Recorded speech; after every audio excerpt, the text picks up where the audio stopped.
turn her volume up, and then I realized it was because I was turning someone else's volume up instead.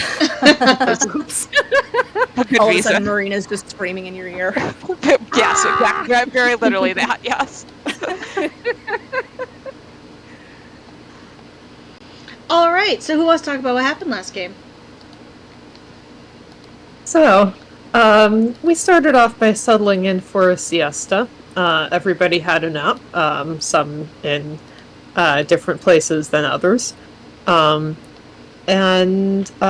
we then proceeded to rejoin the party, have some dinner, and get pretty drunk. Some of us drunker than others. Corinne got very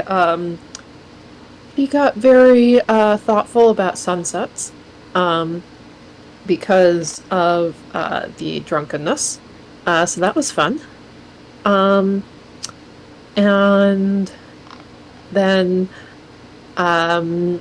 the sunset, the moon rose, which was less interesting to Corinne, and there was a small glowing luminescent fox along the edge of the party, which Eliana and Erebus went following because they'd gotten some feedback about being too risk-averse.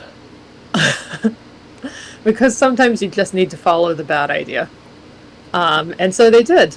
They followed the bad idea, and Eliana stumbled on into the Feywild. Erebus was not able to successfully drag her back. So instead she made a warning sign and then jumped on into the mushroom circle after Eliana. Meanwhile, Lenya told a story to a tree. She got a pretty little bangle bracelet as a reward. Erebus joined her. And some creepy hunters found us and were talking about how we didn't have any protection from them. So that wasn't great. But luckily at about the same time, before we had to roll initiative, Corinne and Grimm realized that, first of all, there are a lot more people here, and they're not doing that great of a job passing for human, or humanoid.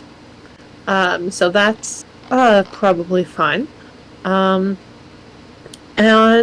they made their way to talk to the grannies and realized that Erebus and Eliana were not there.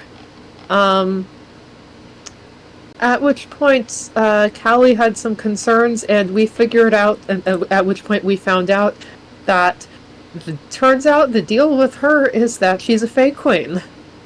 So that's fun. So we're gonna in exchange for her sending her husband to get Eliana and Erebus back from the Feywild, we're gonna have to do her a favor at some point. She might also be interested in becoming Grimm's new warlock patron if they ever want a change of pace. Which they might want a change of pace because we did a little bit of divination with the grannies, and the old one is staring at them and saying soon, and seems to be interested in coming back. So that's great. That's great. And then we also found out some things about the situation in Hell with the Castellaner twins, including that they have, they're stuck in Hell. Their souls are going to be consumed within 1 year if we don't get them back. But luckily we know the name of the fellow who has their souls. Unluckily, he's a pretty significant devil who hangs out on the 9th layer of Hell and is the Chancellor of Hell. So that's great. That might be a longer-term project. Anyway, that's what happened. Anything that I missed? The 9th layer is a great bar name. Maybe that can be if we end up with another location. Yes, good. No, that sounds pretty comprehensive to me. Yeah, check this out Agreed. here. I believe when we Well, left, for the Grim was time we had laying on their last back session. next to the lake, Mhm. and the Borealis was still going on. And there were questions still to be asked, but not by me. Well, we'll see, but Yeah. I've been thinking about lesser restoration in the last 2 weeks, and I'm like, you know what? Erebus gets to reap the consequences of her actions. So it's fine. So yeah, whatever Eliana wants to ask, go forth. Yeah. Aliana will look over to Grim with some concern. But her not being possessed of awakened mind, she will proceed with what's in front of the group and take some time to talk to them later. And so she will ask, "You are planeswalkers, yes?" We are. And are you familiar with the dragon Voltharius? He has walked with us a few times. She nods. I have reason to believe I may be his descendant. Congratulations. He's one of the good ones. She raises her eyebrows a bit at that congratulations and then smiles at, he's one of the good ones. I would be interested in finding him, though from what I've learned so far, I think he finds you first. That is certainly the case. If you'd like to write him a letter or something of the sort, we can keep it if he joins up again. We can hand it off to him once we know who he is. So it doesn't happen. There have been times where maybe he joined us, maybe it was just a very strange person. She nods. I will write something and leave it with you then. Thank you. Of course. And I got this when I was in the Fey realm. And she shows the bangle bracelet with the moonstone opal question mark stone on it. And she takes it. Yep. You see her. She'll actually cast a spell for this and identify it.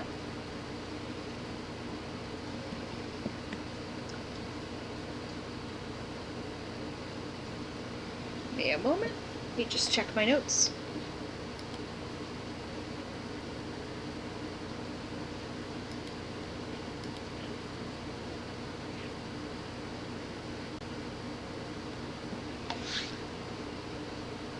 It's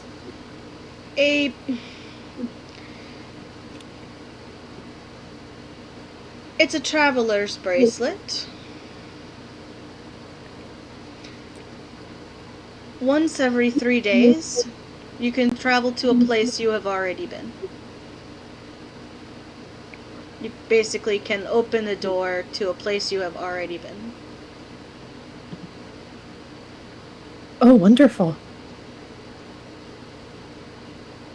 Thank you for telling me. Of course. And she'll hand it back. Aliana will put it on. And I'm going to consult my to-do list. I will say, as this conversation is happening, Grim will get back up from where they've been on their back like a turtle next to the lake watching the Borealis, and we'll just sort of return to the group and sit down quietly.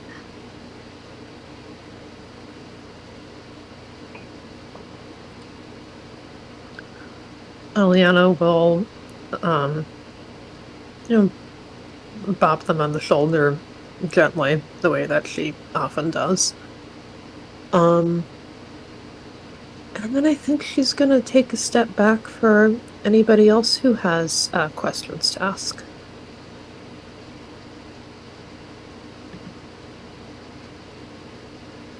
I think drunk Corinne, upon hearing about this new magic thing, kind of like leans forward and like stares at it as it's going on Eliana's wrist. She's like, so is it the kind of magic that gives you the control over where you go, or does it just pick a place and you just show up there? Sort of like, oops, hope you wanted to be in Carcosa or something. I don't know. Basically, you activate the bracelet, open a door, and you can be very liberal with the term door. And the door on the other side will be where you choose.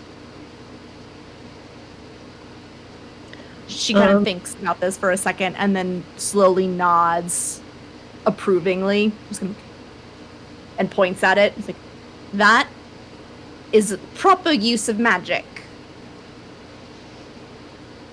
It's a good one. It takes what you have previously thought about the importance of using a door, and then makes it even more useful to just use the door.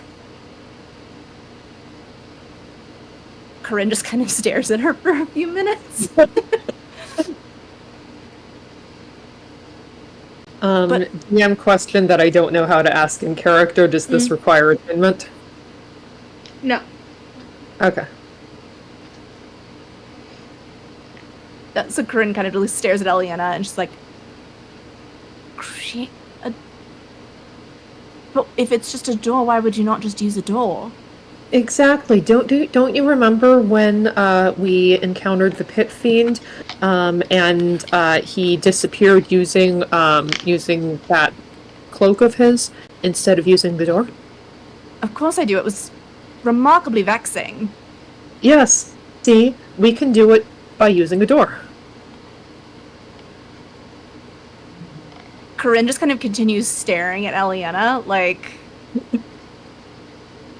trying to, like, it's very like math lady gif expression.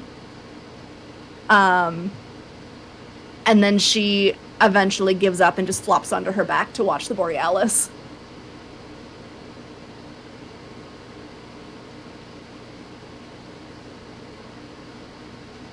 Amazing.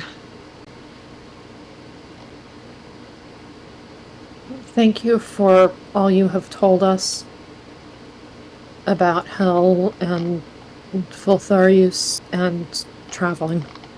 Of course. Grim nods agreement to that.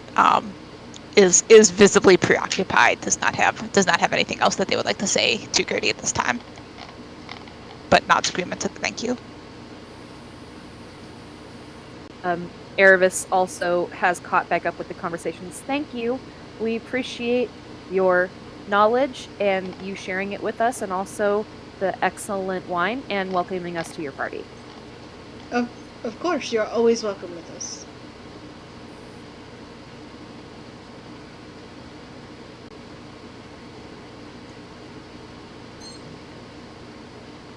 Are there any colors that don't happen in the Borealis?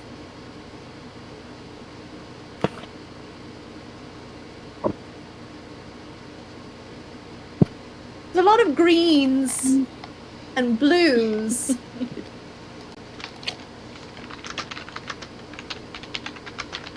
There's not really any reds. There's some purple. That's not the same. No. Well, the sun's not out right now. It's dark. So maybe that's why there's no red. Grim rouses from their sort of navel gazing long enough to say, maybe the red was last night and we missed it. It will never happen again. I hate you. No, you don't. They look very smug. Corinne reaches for, like, grabs around for, like, a pebble, throws it at them. Not with intent to harm, just like... Bosun flies up and grabs it and flies off with it, delighted. Bianca flies after Bosun because she thinks it's a game. You're being very mean right now.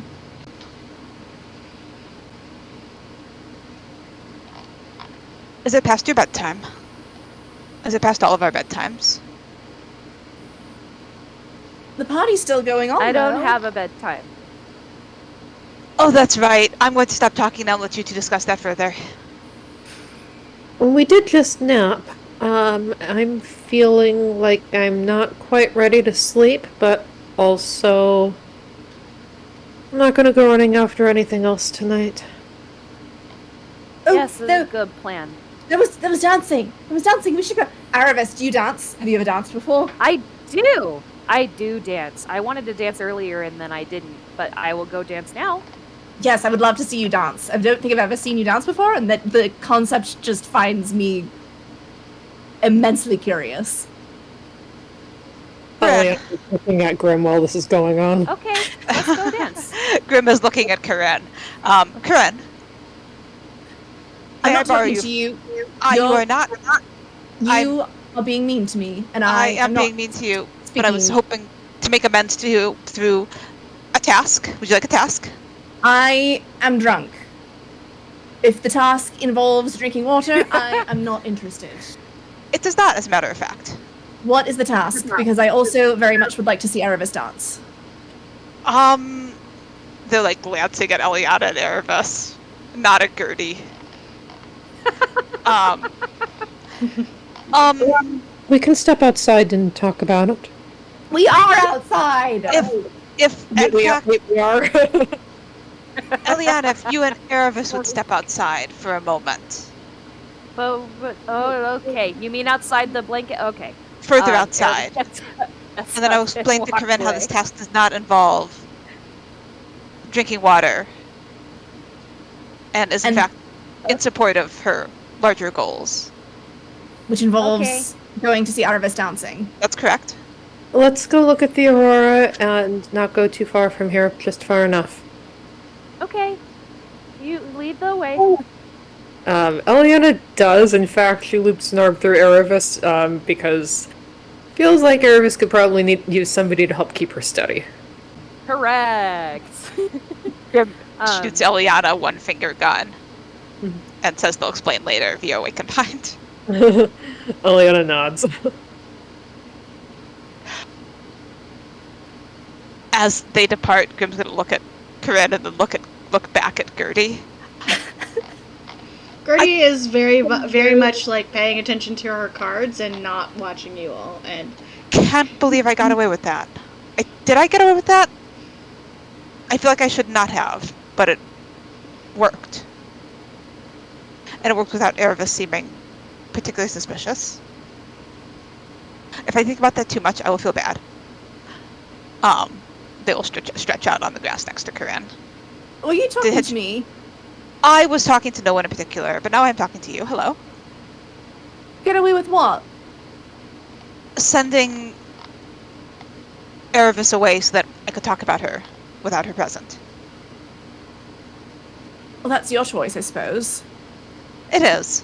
Did you happen to, you were very busy earlier. You probably didn't notice. Did at any point while you were being very busy enjoying the party, pay any notice the individuals with which I was dancing? I danced. I made friends. Did you notice that? Just like staring up at the Borealis. I think there's some red. Right over there. That is point. not. Stop it. You're lying to me and I don't like it. Perhaps I can just see it a bit better. Or worse. She kind of like reaches out and like flails an arm to like hit them in the shoulder.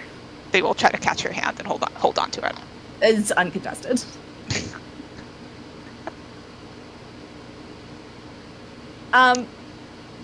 What? Say a question again. I don't remember it. I made a friend that I would like you to introduce to Erebus. Why? Is he a wood person? I beg your pardon? You're a wood person, like someone who enjoys woods. Not a person made of... Don't be ridiculous. Not a person made of wood. I had no idea what you meant, and that was not what I was guessing.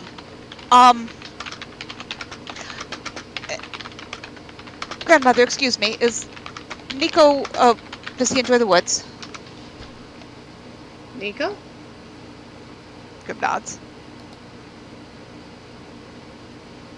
Is he one of mine? Grim shrugs.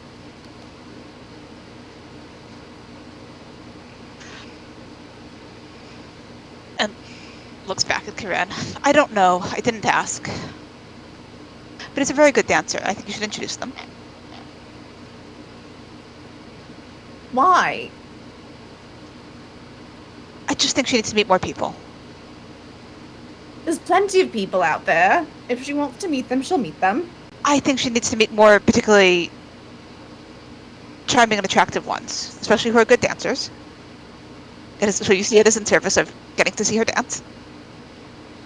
Corinne kind of just like lays there for a second and then sits up like very suddenly and like gets on her knees and points at Grimmy with an accusing finger. You hate Ramiel.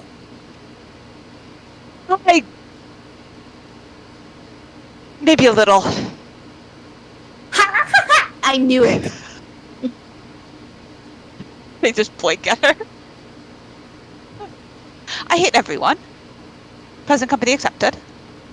Well, it's because you don't know him. You hate everyone that you don't know. As far as you're concerned, everyone that hasn't done the dance of being the trusting friend, or what, I don't really know the criteria that you use, but it's never soon, and it's always after an extensive period of time, and the person has to jump through hoops to try and get on your good side. And Ramiel is fine. I was going to say that's all correct, and then he said that last bit. And now I can't say it's all correct. It's mostly correct. What do you have against this very nice man who clearly has very good taste in individuals that he wishes to flirt with? And I don't just say that because he flirted with me, but I don't not say it because it happened. He flirted with... Of course he did. All right. When was that exactly? In the week that we've known him? Oh, it was when we first met. How many... I can't say how many days. How many hours was it before they decided there was an attachment? Wait, what? Between them. Well, More or less than 6. You're being very confusing. I don't know what your angle is right now. What is in your head, Grim? I just think she should consider her options. They seem very attached. Since he died. Well, I think you might know a little something about that. I was very attached before you died.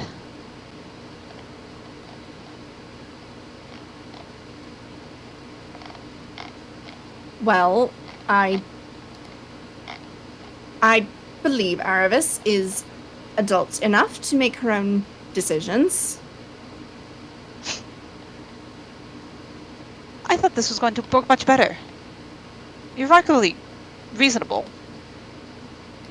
Do you need more wine? Always. All right. But you will have to dance with her then. Or someone will. I don't mean that's as a punishment. I'm sure she's quite good. Or at least quite entertaining.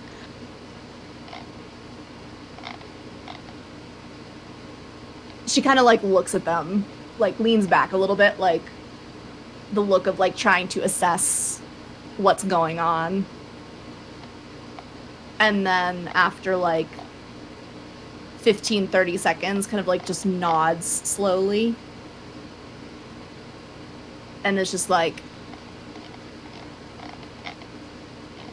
are you just concerned that and she like kind of squints, like focus, like the expression of focusing very hard on her words. Is it that you think that the dying made her have feelings? Grim like waits a couple of beats to see if there was more, and then points at her. Exactly that. Because there was pondering before then, I will have you know. I don't know how much you were paying attention then. Very little. That checks out. But there was curiosity. And maybe it's one of those things where the dying accelerated some things. Like, tilt their head, like, a little triumphed in spite of themselves. You don't know anything about that, do you? Well, you've never died.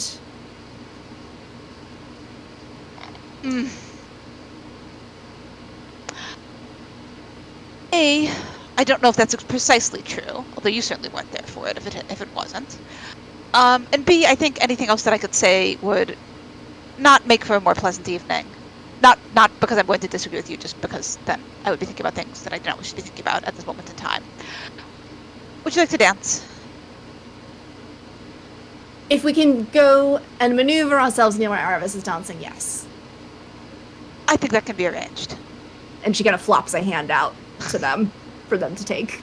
They will take the hand and pull her up, like get up on their knees themselves and pull her up, and nod in Gertie's general direction.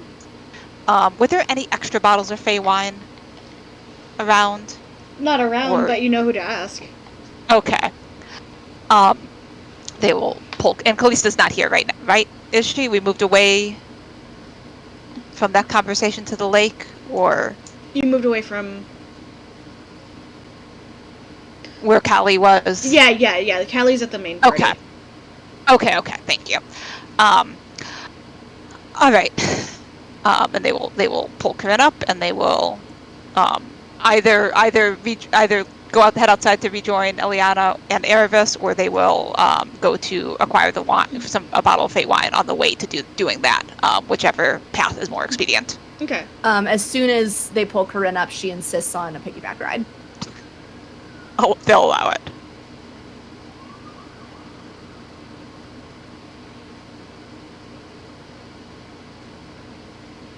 And that's those two chuckleheads, I suppose. Spoiled at every turn, but I love delightfully them so much. Right. Yes.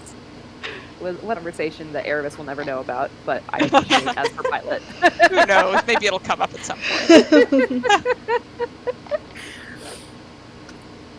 So yeah, I think Aravis is just going to go along with Eliana. She's having a great time. Fey wine is good stuff. And dancing sounds fun. Yeah. I think we don't go all the way back to the party, but probably somewhere that's about halfway between this area and where the party is, just so that we can ideally catch up with Corinne and Grimm once they have finished up their business. Okay. So on the outskirts? Yeah, for sure. Yeah. Aravis kind of tugs on Eliana's arm. Hey, you're doing good. You did a good job with the talking, and you're doing a good job taking care of me, and I just wanted you to know that you're doing good. The neutral expression kind of melts off her face, and she looks really tired for a second. Thank you. You know, I'm trying. I'm trying all the time. You're doing better than trying. You're succeeding. You're good. Thank you. Yeah. Well, it's been an interesting day. And hey, we got something useful from our excursion to the Feywild, so that's fun. Yeah, we Um, did. It was, I was hoping we could someday get access to this kind of magic, and here it is. Yeah, now we don't have to ask Karis for a favor every time we want to travel. Or bones, I guess. Yeah. Yeah, only like a few of the times. And we've been to a lot of places. So this will take us to a lot of places. Yeah. I wonder, is it maybe, only places that the person wearing it's gone? Or if someone else near you has been to a place? We can figure that out later. Yeah. And it's not tied to me the way that like this is. She touches her necklace. So if I could give it to somebody too for a trip. Oh yeah, that's a good point. But yeah, great. See, it all worked out. No one died, and we got a cool new thing. Yeah. Nobody died. I would have set those hunters on fire if they'd attacked us, but I'm glad we didn't have to. Yeah, you're good. You're good at fire. Yeah, I am. You're good at arrows. Thank you. I appreciate it. Oh, yeah. Where did Sable go? He's still dancing. Where did Sable go? Oh, We yeah. should go find Sable. Yeah. Yeah, I'll come with you. Okay. Erebus takes off toward the bonfires again. Sable's dancing. He's not dancing near the fire, so the bonfire has grown in size significantly. And there are several figures dancing in the fire. Sable appears to be one. As in standing in the flames? As in he and some fire method are dancing in the fire. Because why not? I shut those. Oh, good. Erebus is like, oh, Sable's good at fire too. Yeah, he is, isn't he? Yeah. Okay. Do you want to why don't we get some food? Okay. I like their food. Dude, I wonder if there's bread pudding. Yes, that was really good bread pudding. Aliana steers Erebus over to the dessert table. Excellent. Dessert table. Erebus puts like it's like she's going through the dessert buffet at like a soup plantation. She puts a bunch of things on her plate. And sits down and starts eating it. Yeah. Aliana, I think, has focused in on some chocolate-covered strawberries. She's put some other stuff on her plate, too, like, if there are any tropical fruits, she'll go for those. But I think she really gravitates to the chocolate-covered strawberries. I love that for her. Yeah. So Erebus eats her dessert and is mesmerized by the fire dancing.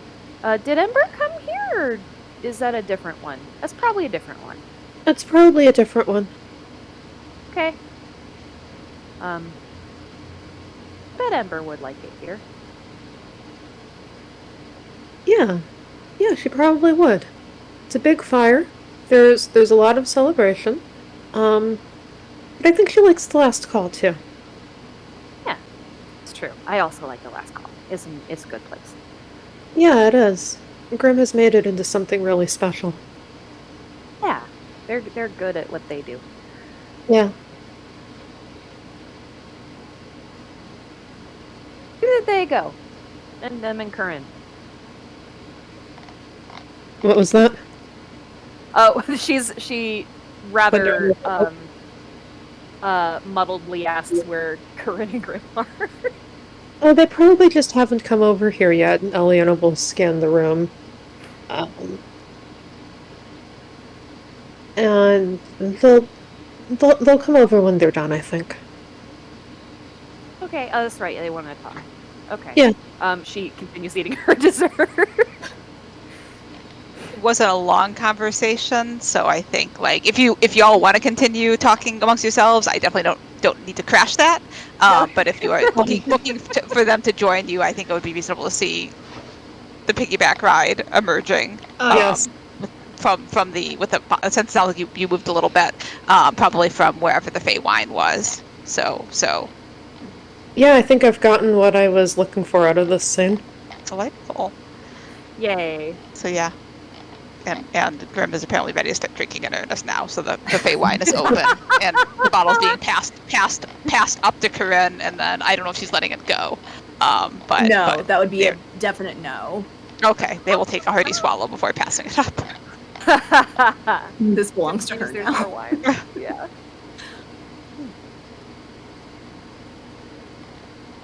Look, Aravis, why aren't you dancing? We're having dessert first. So you wanted to see, and you weren't here. So. It was very kind of you to wait. Corinne tips back another big swig of the bottle and then passes it down to Grim and then pats their shoulder with the other hand as a ready to come down signal. They will take a sizable swallow themselves before letting her down. So did you see Sable's good at fire? Well, he's a dragon, right? Yeah. Well, he's Well, a dragon, but I guess those are also probably good at fire too. Say good at. Grim's looking around, but doesn't see Sable because they have past perception of 12. Like they see people dancing in the fire, and that catches their attention. Yeah. There's a Mephit in there too, like Ember. Not Ember. Are we taking that one home too? We'll need another oven. Yeah. No, I mean, we not find it in a there isn't like a mimic trying to eat it, so it's probably fine. I think this one can stay here. Yeah. Unless you're into that. I feel like the Vistani wouldn't take kindly to us kidnapping one of their Mephits. I'm not. Well, it's not kidnapping if Maybe there's not, consent involved. That's true. I'm trying to remember if there was consent involved last time or if we just... No! There must have been. You asked if Ember wanted to come with us. Wasn't there? It seems like something I would have done. DM, do I see Nico? Yeah, sure. If you're looking for Nico, roll a perception check. You had a little bit of Fey wine. I'm gonna say roll a Constitution check and then a Perception check. That's extremely rare. Straight up con check or con save? Con save. 15. Okay, yeah. Roll Perception check regularly then. That's unlikely, but pleasing. 5. Nope. Who's been Can I Staying send hydrated. Bosun to give me the help action? Sure. Just get to hand the crowd and give me the help action. 6. Oh boy. Oh no. Bosun saw an old friend from the Feywild and is getting flower crowns right now. Yep. Oh buddy. Oh buddy. They will say mournfully to both at Corinne, but also kind of at Ereves. I think we missed our chance. What? The Mephit's right there. If you wanted to have a threesome with them, you could have just asked. They choke on the Fey wine and nearly spit out a mouthful, but frantically swallow because they know they would get shit for that. And Eliana tries to choke on her chocolate-covered strawberry. What? With a Mephit. We were talking about the fire Mephit and if it wanted to come back with us, and you just have to ask them. They're all Bernie. I think you probably turn it off. We can ask. I don't think in that circumstance, turning things off is the last thing that It's different. one is interested in doing. Well, it's the flame. I don't know if there's a correlation to it. I don't know. I've never asked. But if you wanted to, we could. I don't know.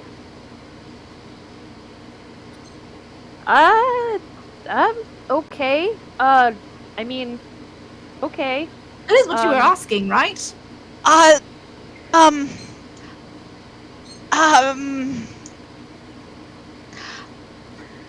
Grim stares at the mephit. Is it, like, normal fire colored? Like orangey red? Yeah. I didn't think it was your type. Well, it's different when it's all over, I suppose. Well, it's not a... If it's flames, it's not hair, I suppose. Irvis, what do you think? I'm not a good person to ask. Plus it looks like it's busy. I think you did promise us dancing. I can do that. I just have a little more dessert, and she like scoops up a bite of pudding and scoops up a bite of like tart or something. Grim finds okay, a all fork and grabs the last bite of whatever off her plate. There's more on the table if you want me. Stolen food tastes better. Okay. She puts her plate down and gets up. We can go dance now.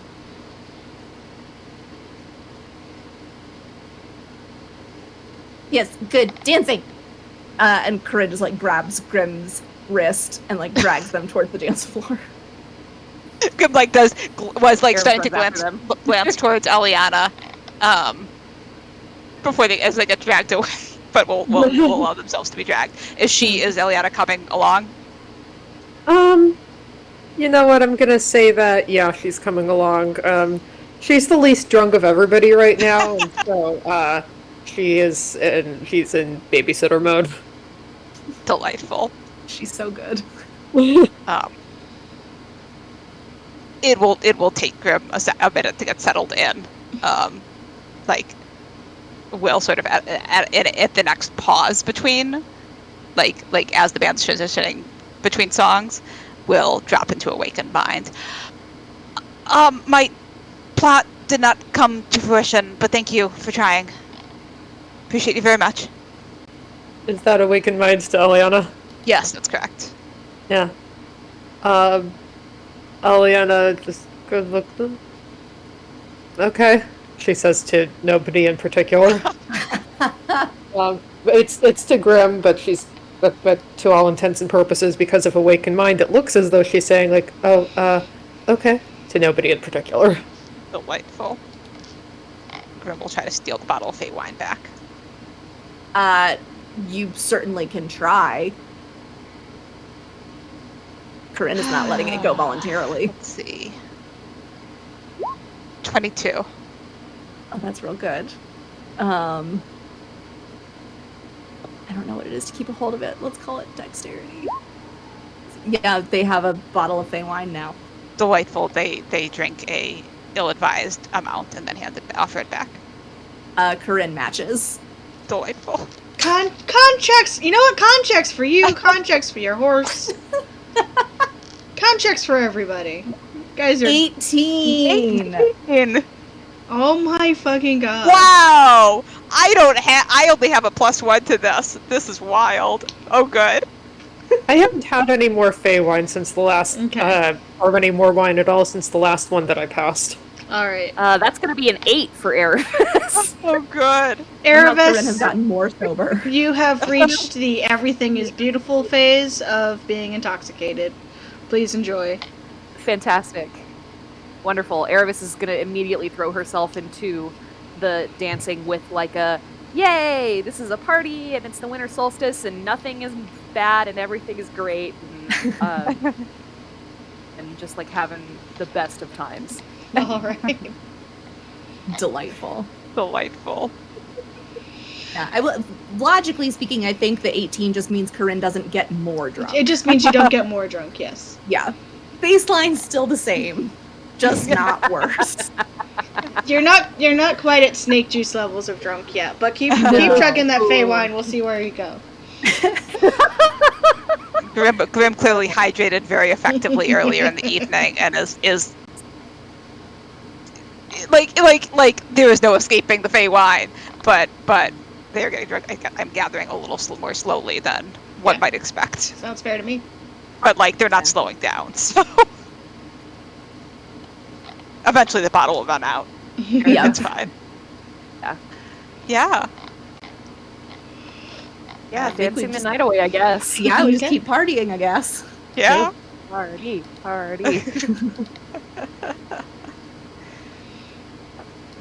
All right. So, if you guys have nothing else to do for the party this evening, I don't think so. I think Erebus really is too far into Fey Wine Land to conduct any business. Yeah, partying montage with Eliana just playing most sober person in the room. Maybe Erebus goes and finds Kato and dances with him a little bit. He's like, "Yay, friends!" Oh. Bosun keeps like buzzing through the montage at intervals with like additional like flower crown and then a flower crown stacked on a flower crown and then 2 flower crowns and a flower lei. Like he's just getting more and more decorated as the night goes on. Just like 50% flowers by the time the night's over. Yeah, like he's clutching tiny little tiny little flowers in his tentacles. Yeah. It's adorable. okay. Yeah, and eventually we find a place to rest? ? Yeah. So, Yes. are you guys continuing to drink Fey wine? Yeah. I'd like one more round of Constitution saving throws. Okay. Okay. Ooh, there it is. 24. Damn, Corinne! Corinne, Winemaker's daughter. Corinne, you are a winemaker's daughter, and while this wine is delicious, you know how to keep that edge. Like, you know when to, like, switch gears, when to hit the throttle. Like, you know Yeah. Yeah. How to stay fun drunk. how to stay fun drunk, and you successfully stay fun drunk the rest of the evening. Mhm. Grim, Uh. you are intoxicated. What was that? You are intoxicated. That's fun. Erebus, And I got a 13, yeah. you get more drunk, and you can decide whether or not how that affects Erebus. Is she like you get drunk beyond the point of logic. Oh Like, no. Oh, good. So we've gone past That's- everyone is so pretty, and you as Erebus's player get to decide what phase comes after you. Everyone is so pretty. Okay.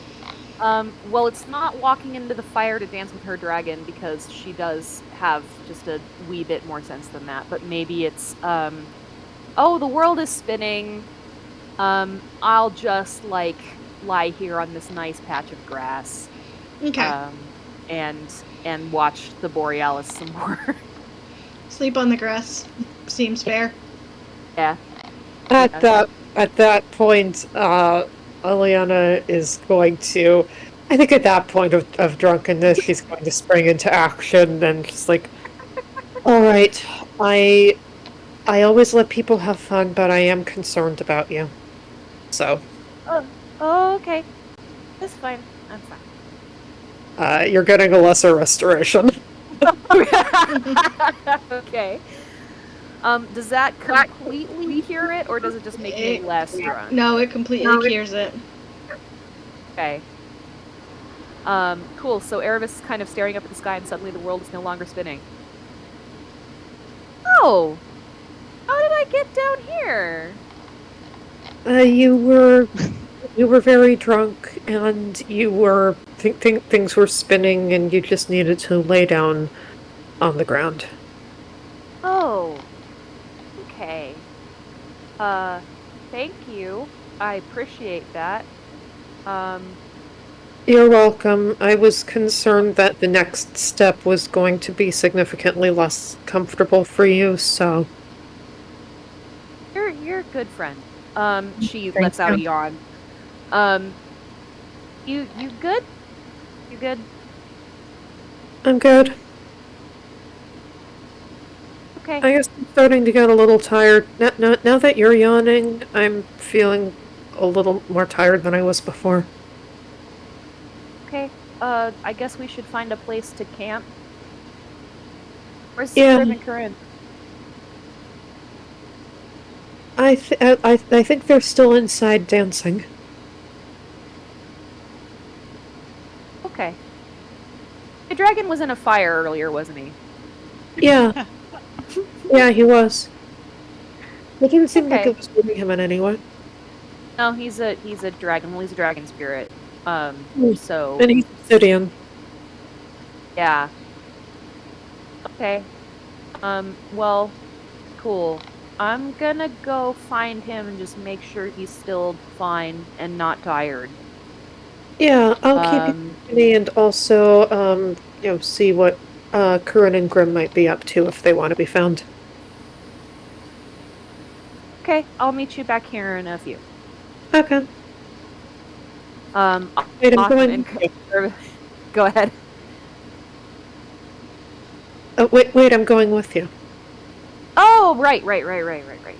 Yes. Erebus is no longer drunk, but definitely still adjusting to new brain state. She hauls herself up, yawns again, and heads back over to the fire. Relatable.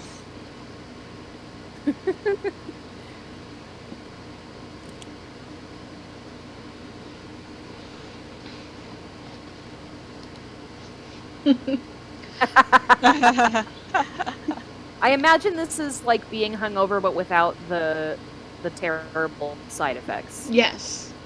Yes. Okay. Cool. Your mouth is probably like a little dry, Mhm. but like there's no headache, there's no sensitivity to bright lights, that kind of stuff. Yeah. Erebus will grab a glass of water on her way to the bonfire. Yeah, so she checks on Sable. Is he still dancing or does he seem tired? He seems tired. Looks like he's settled down.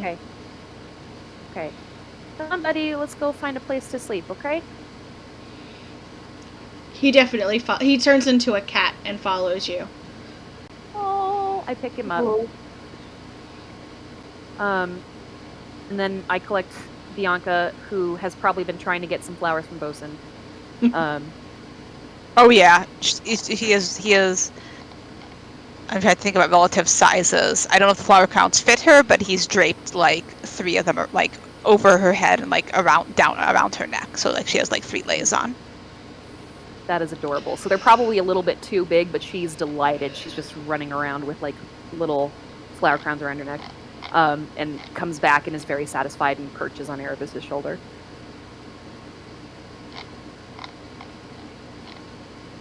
You are looking very pretty, Bianca. Bianca chirps at you. Says thank you in Draconic. Oh.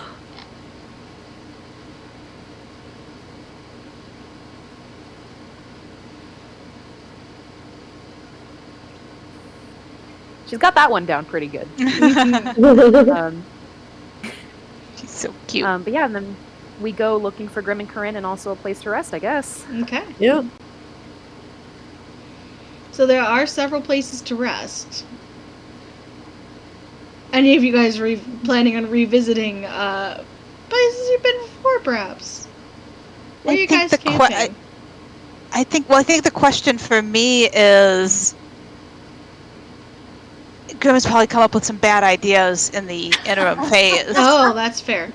Has Corinne is Corinne committed to staying dancing, or would Corinne have been amenable to like, let's go climb a tree, let's go back to the ruins? I think I Corinne would be got a room. amenable.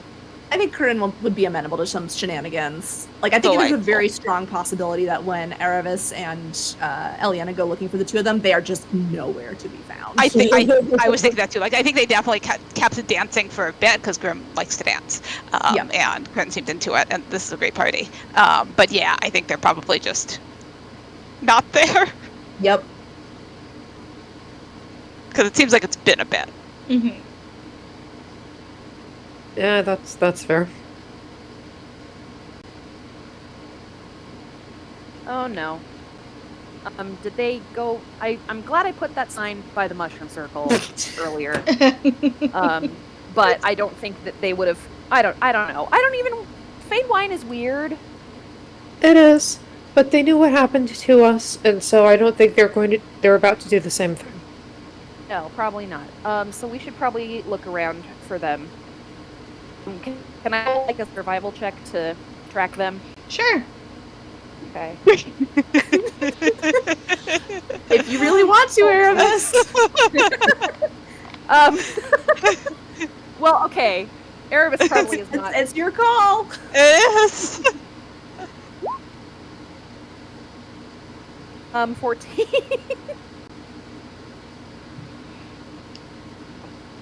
I mean, I don't think that they stealth, so you could probably find them. Okay. I mean, if they're busy, we're not going to interrupt, but also, I just want to make sure they're fine. I mean, it definitely would be like a winding path if you're following like tracks plus minus. And also, it had occurred to me while we were discussing Bianca's flower crowns that if Grim is pretty drunk, Bosun has also been decorating them with flowers, and also Corinne, if she would allow it. 100%. I don't know where all these flowers are coming from, but they seem to have found an endless source of flowers. I mean, it's a Fae touched party, so. And yeah, so following some combination of tracks and flowers. Like there was definitely like a winding sort of walk, not out into the woods, but along the edge of the party. You do lose the trail for a minute before like realize that there's some flowers like up in the nook of the tree. Like there was definitely some tree climbing.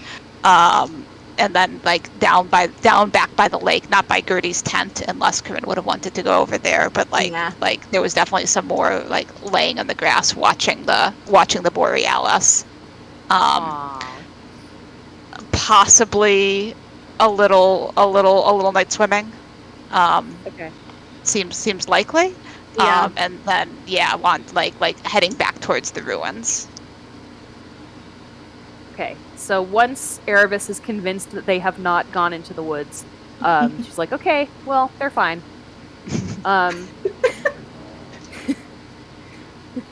Yeah. Yeah, we can find a place to camp together. I'm gonna roll a wisdom save just to see. Ooh, 24. You do find Grim's boots by the lake, but no other items of clothing that have been left behind. I grabbed the boots. Grim's probably gonna want those. What are you? You don't think you don't think they're planning to come back for them? No, I mean they probably are, but who knows what's gonna happen until they think of it. No. But if you take the boots, then when they come back and look for them, they're not going to be there. Yes, but I'll have them, and we'll find them, and it'll be okay. Okay. Trust me, if they left them here, they are not thinking about them at all. Okay.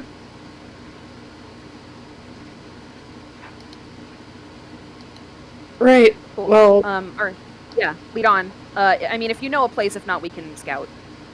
Let's scout. I napped in Callie's tent, but I've had enough of Fae things for one day. Oh yeah, no, relatable. Okay. Have we heard that the ruins are places to chill? DM, Yeah, at any point? yeah. Okay. They've been mentioned as a place to camp. Okay.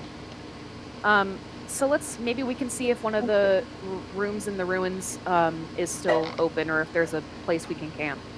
Yeah, let's do that. Okay. We hike up to the ruins. Liliana will lend her help to any survival checks that are necessary.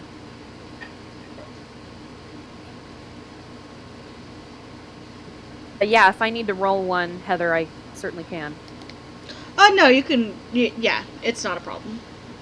Okay. Cool. So you guys we look for a place. Yeah, you guys set up in the ruins. Nice. Yep. Put the dragons to bed. Set up my bedroll to trance on. Yep. Set up quiche. Write Bosun some. appears. Bosun toddles around, like toddles and flaps around the corner, and makes a happy chainsaw noise when he sees you, and decorates both of your hair with flowers before departing again. He heard friends passing by and came out to say hello. Aww, buddy. Thank you, Bosun. Woo! See, I guess we know Grim and Corinna are around, so that's fine. Yeah. We'll return Grim's boots in the morning. Yeah. Yeah. Well, that works. Okay. And Liliana and so bed, trancing, letter writing followed by sleep. Mm-hmm. I have actually I want to double check some things with the Voltharius letter, so I may workshop that when we take our break. And then Uriel's letter, I've barely written that all, so I'm also going to need to workshop that one. Don't worry. Especially the Voltharius letter, you can just say you hand them a letter, and then we'll figure. And then tell you. Oh, sorry to interrupt. And then we aren't in a rush to figure out the details. Okay, great. So yeah, with that one, I'll just say that Liliana hands over a letter the following morning, and yeah, I'll workshop the correspondence with Uriel, but basically it's some stuff about what happened that day, and maybe not all of the details. I haven't decided if there are any details she leaves out. Oh boy. Yeah. Yeah, but Yeah. I'll pick up from there after I finish writing it. What time of, how late or early is it as we're all getting to bed, or is time weird here? Time is not weird here, no. Has the Borealis gone? In the morning, it's not as visible. Fascinating.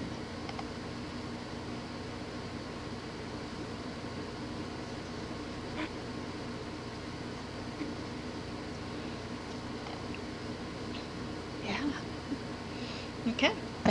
Bedtime for everyone eventually. Time for everyone eventually. Yeah, I think Erebus is also going to check her notebook, but I also am not sure what she's going to write at this point.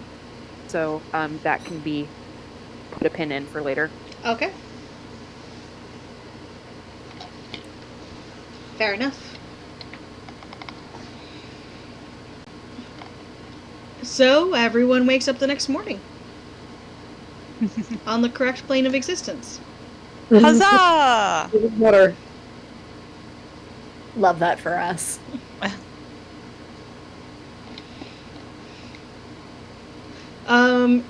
It's a quiet morning around camp as everyone is trying to get their shit together. A lot of coffee is being passed around.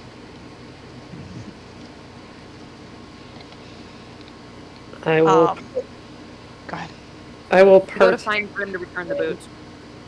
Yeah, let's do that. What do I need to roll to know how sad I am this morning? Constitution saving throw. 9. Oh, you're very sad. And no. your boots are missing. Grim has not noticed this yet, because they wake up and blink a couple of times and just groan and roll over and burrow in closer next to Corinne, and also finding a pillow and just pulling it over their head. Corinne, you're fine. Yep. Of course she is. She kind of like wraps Grim up and just makes like soothing noises, and it's just kind of like, Feywine hit you hard, didn't it?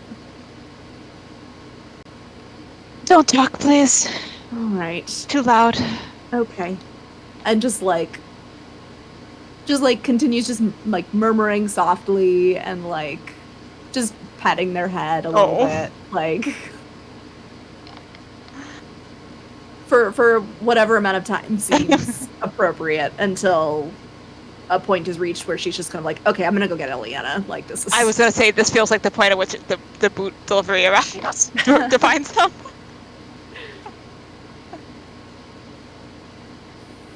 So that's what you walk in on, Aramis.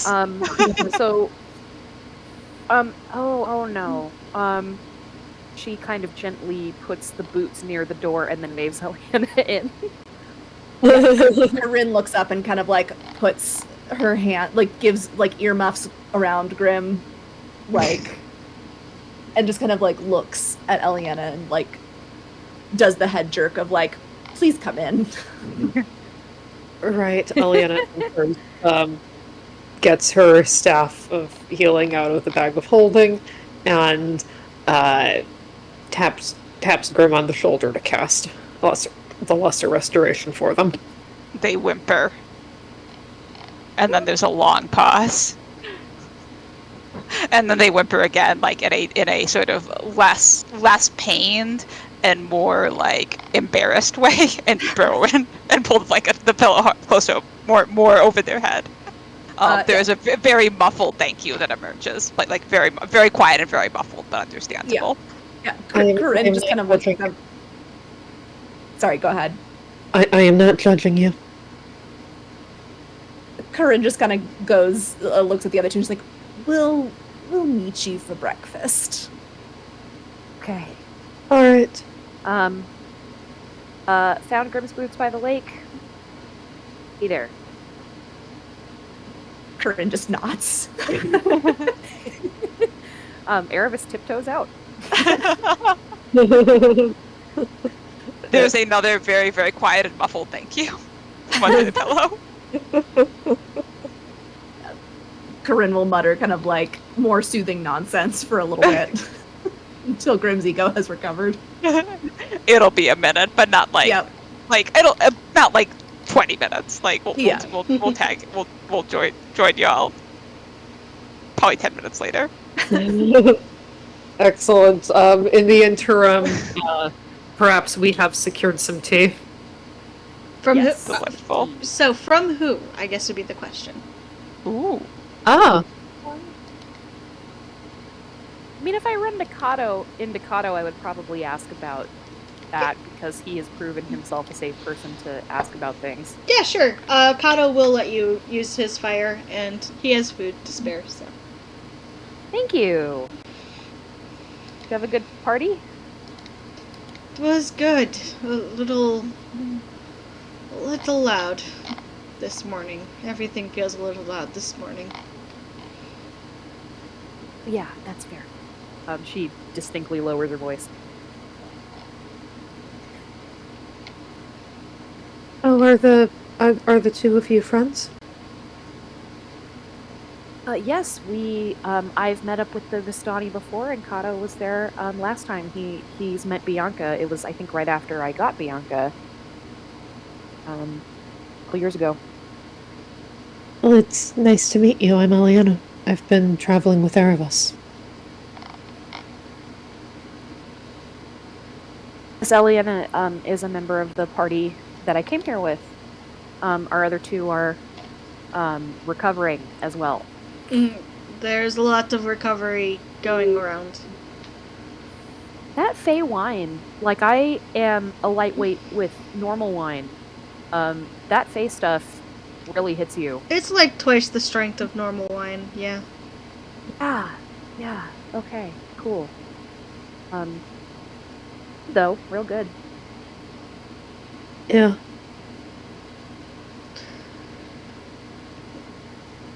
He kind of sits down next to the fire and kind of stares into it, and you can see that he is completely checked out. Oh no. What a mood. I'll get him some water and ask if I can get him anything. I am fine, thank you. I appreciate the water, though. Okay.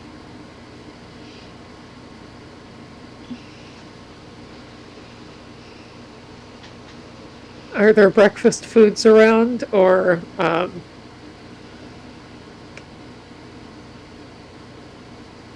I have eggs and things for quick bread in my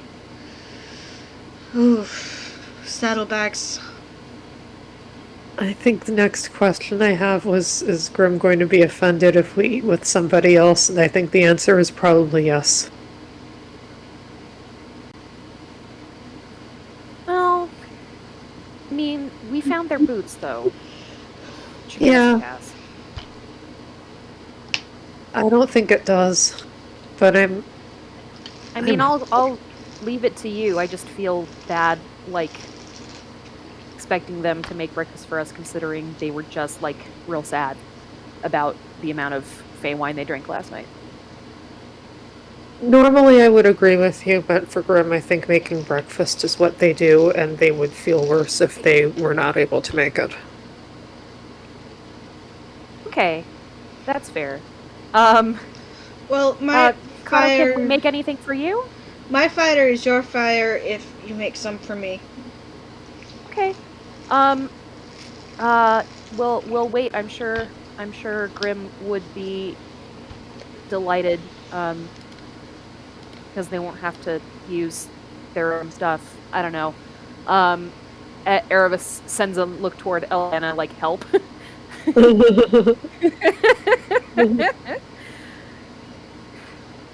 We could have 2 breakfasts. Could.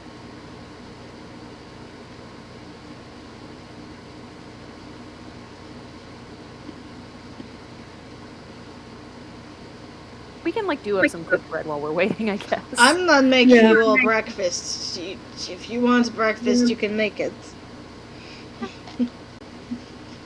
I do not know who Grim is, but I am not them. You are not. That's fair. Yeah. Alright, so I, as a player, am confused about what we're doing, but I guess the question is, do you all start making breakfast with Kato's stuff, or do you debate long enough for Grim and Corinne to catch up? Did you say it was 10 minutes? Probably. I mean, on Grim's account. I don't know if Corinne has that. It would be. I know she's not always the fastest moving in the mornings. No, but... I mean she's on a job technically. Like, yeah. she won't delay. But yeah, about 10 minutes probably. Yeah. Okay. So then we've probably waffled long enough for you to find us. Is it still, Heather? Is it still pleasant this morning? Like sort of unseasonably warm in this location, or is the reality coming back?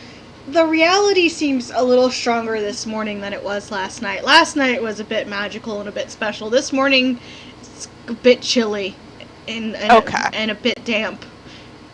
And everyone just kind of like, there's a lot of people wearing blankets as cloaks, and like half the clothes from the night before and half pajamas. Like, everyone's a little hungover. Oh, no. Morning at the Ren Fair. I know. Yes, morning at the Ren Fair is exactly the vibe. Okay, the group has their boots on as they descend.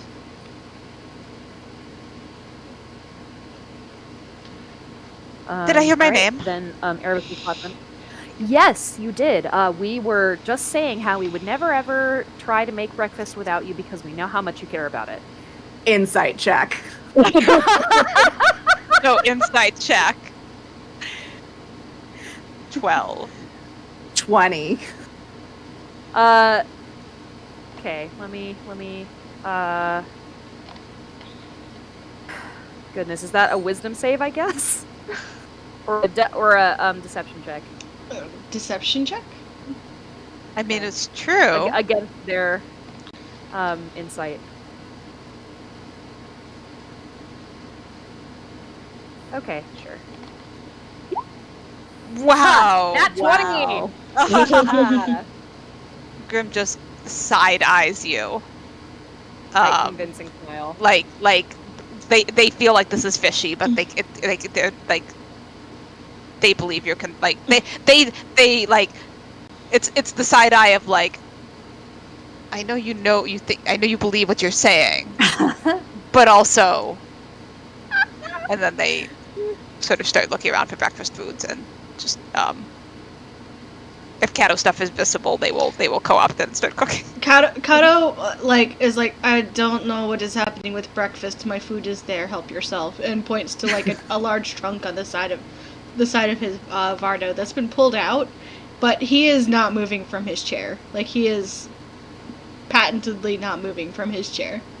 Delightful. Grim will give him a brusque nod and start cooking. This is my friend. We should make some for him. There was no response. But there will be sufficient food for however many people are present. Yes. Fair enough. And then I think we just consume breakfast. Yeah. We do. Mhm. Partway through breakfast, Grim will like partway through the eating, Grim will look at Eliana. I think I'm going to need to know everything you know about. I can't remember her name. That's probably the first thing I should ask, although I won't remember it. I should remember it. I will try. Maybe. Callie? Yes. Right. Well, I met her. Atlanta looks around. Is Callie around? Not immediately visible. Okay. Well, I met her during a morning at the Court of Miracles when you remember that morning when I got pulled away to make a bunch of batches of antitoxin because a lot of Xanathar Guild and Zentarum had been poisoned? The light bulb moment goes on during the a lot of people got poisoned part of it, and they nod. Right. Well, she was also there making potions. She had some very fancy knives. She was clearly very skilled, and introduced herself as a noblewoman from a region that's about north to northeast of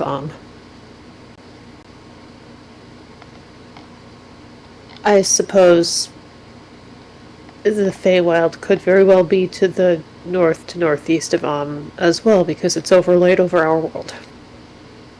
I did. Grim nods, like visibly hating this, but also like visibly thinking about how they would draw that map if they were going to draw that map. I did not know that she was a Fey Queen. I was beginning to realize when I saw her again at the party yesterday that there was something odd about her, but I could not figure out what it was.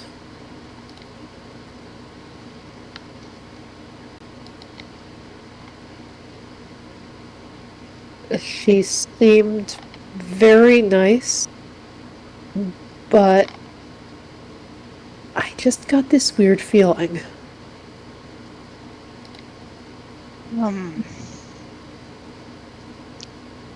I feel like I should ask if she's trustworthy, but I also feel like we already know the answer to that. That's complicated. It's complicated. There were, she has been rather generous with me, and she did not take advantage of my trustingness when she could have. That is not necessarily does not mean that she is necessarily worthy of trust or friendship, but it is better than the alternative. Nods. Just sort of takes a bite of the quick bread, just sort of chewing this over.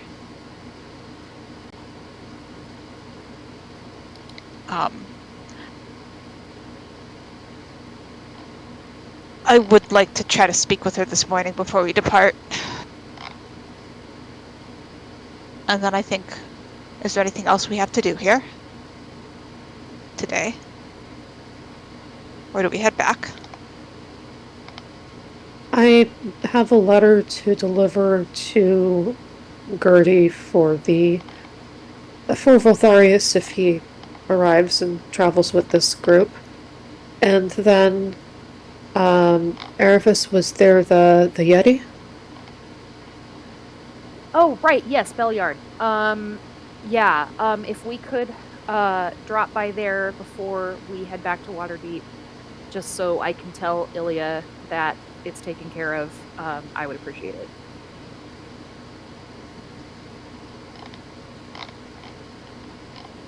Grim will nod. Here, no, as long as we got what we needed from Gertie.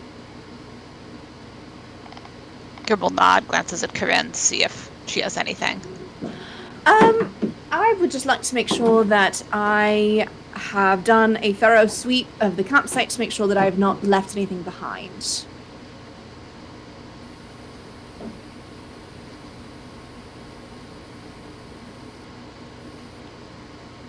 Grim nods and returns their attention to eating.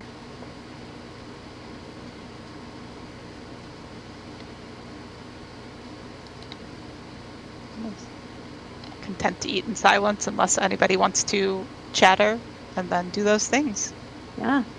And by sweep of the campsite to make sure she hasn't left anything behind, Corinne is specifically looking for bottles of wine that have been abandoned. Amazing. Incredible. Fair enough. Okay.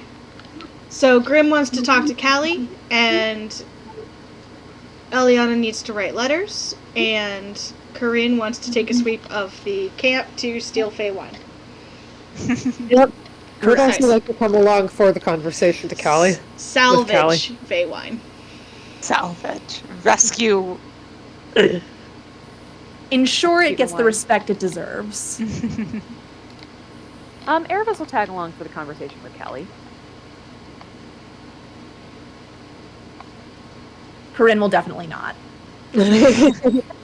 Grim will hand the haversack. If Corinne indicates what she means by that, they will hand off the haversack so she can stash any Fey wine Yeah. that she finds. Yeah, she gives them kind of a meaningful look when she's just like sweeping the campsite for any valuable items I might have left behind. Yeah, they hand it over. Yeah. Without comment. beyond a small smirk. Yeah. And off she goes.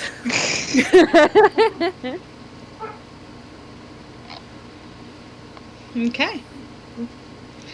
So, And Erebus will just thank Kato for the use of his campfire and breakfast supplies. he's sitting with like a plate of breakfast on his lap, and you think he might be asleep. So she takes out her notebook, takes out a scrap of paper, writes, thank you, good to see you again, see you next time, Erebus, on it, and leaves it with him. Alrighty. Eliana waves goodbye. Alright, so, catching up with Callie. Yeah. She's actually sitting outside of her wagon. She has, looks like she's got a cup of tea in her hands and is drinking it, looking very pleased with herself.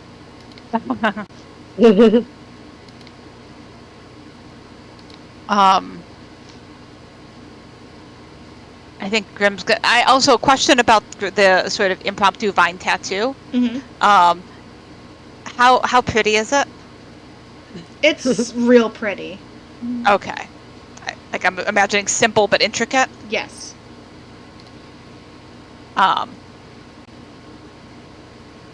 Okay. It doesn't matter for this moment, but I needed to know for my own self. So yeah, Grim will basically walk right up and stop. Probably 6, 8 feet back.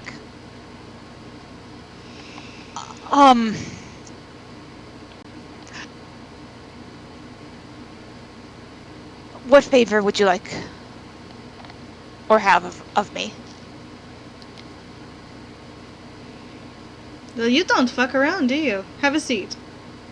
They just shake their head. Is there what do we have by way of seats? It's like everyone else has kind of cobbled together something, but she has like got a actual like canopy set up and like a little table and chairs around it. She's a goddamn queen. I love that for her. They will sort of look around and pick whatever seat is closest to them.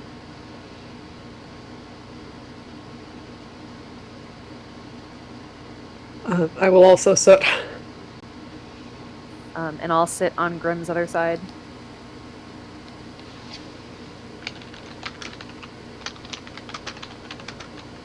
And they're just going to sort of look expectantly.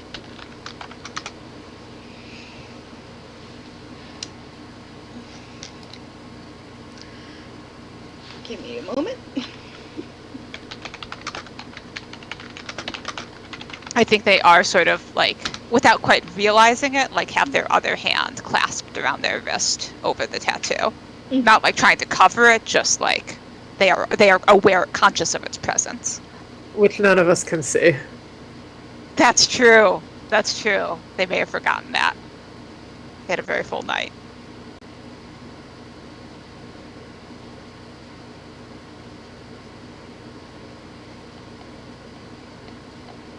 Just double checking my notes really quick. Yeah.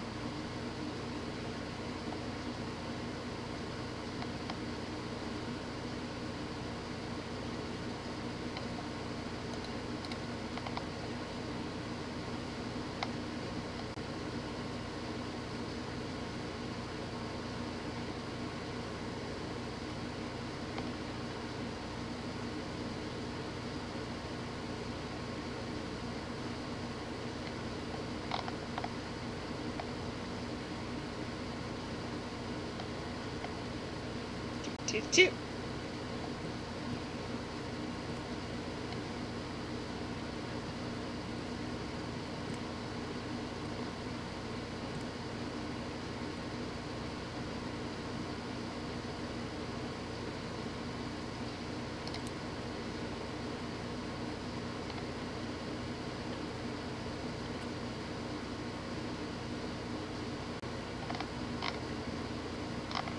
Okay, so she kind of sighs a bit.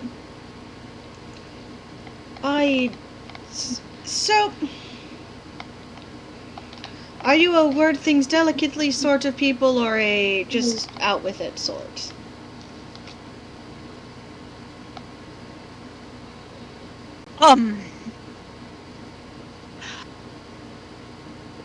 I think sometimes it depends on which of us you mean and under what circumstances, but in this circumstance, please out with it.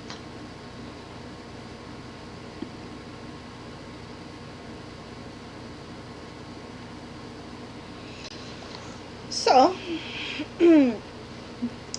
my father-in-law is a careless farmer, is the term that we would use in the Feywild. I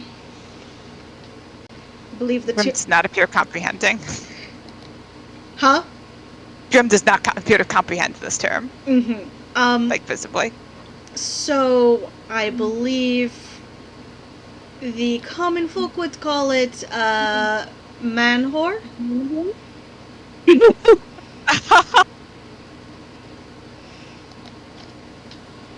All right.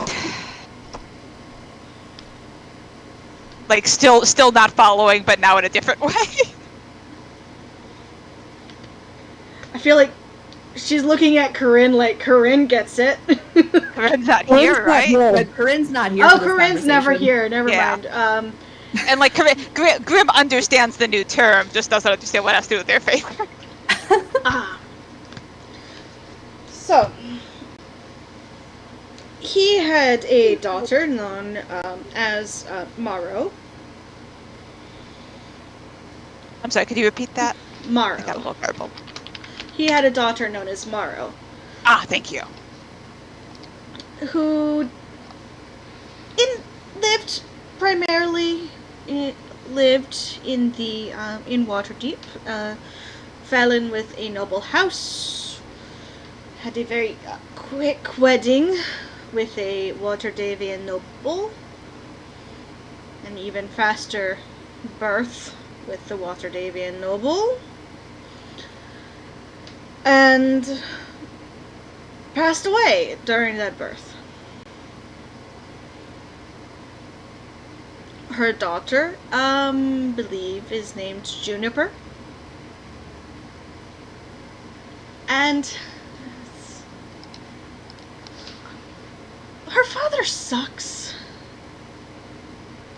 I've met him once at a family gathering.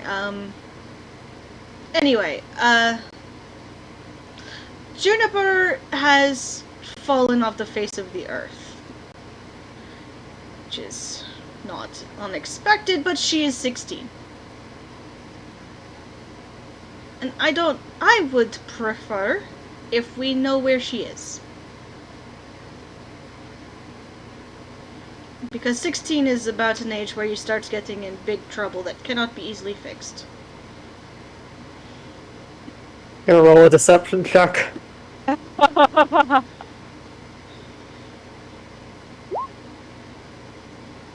Dirty 20. You don't know.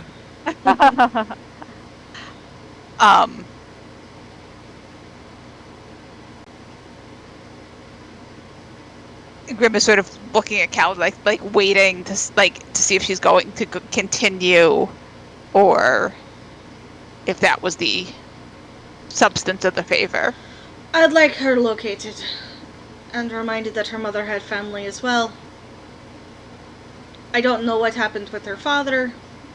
She was living with him until very recently. And he kept protections up against Fae.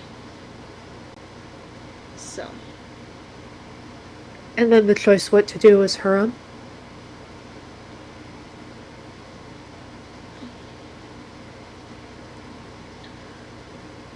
Like, don't bundle her up and kidnap her and bring her to me, but... I was waiting for that part to be the next.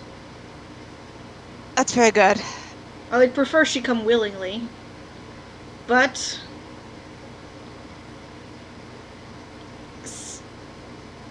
she needs to be in a safe situation.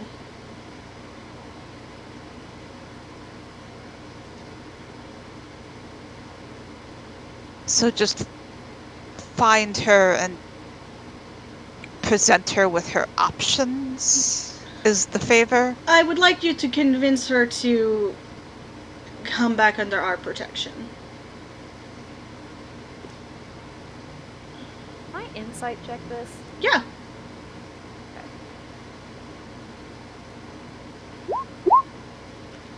Ha! No, I can't. Alright. That's an 8. She is unreadable. Like Monte. Cool. I hate that for me.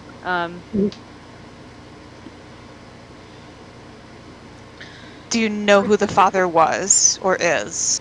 I do. Dresdok Cormalis. Can I get a spelling? And does that name ring any You bell? can roll a history check.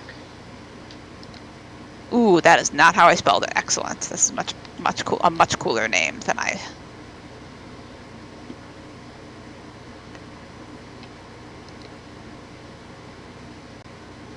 History. Oh wait, I have luck points again today, but I'm not going to use them on this. I'm just going to reset my stuff. So it's a 12. 12. you know it's one of the noble families, and something in your head is like alarm bells of ew. Like Okay.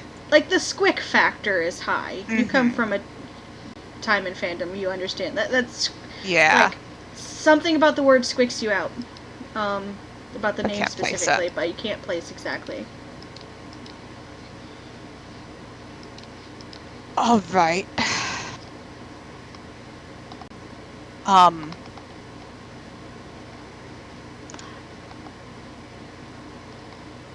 And if she does not return to you, If she is that the not favor is not done.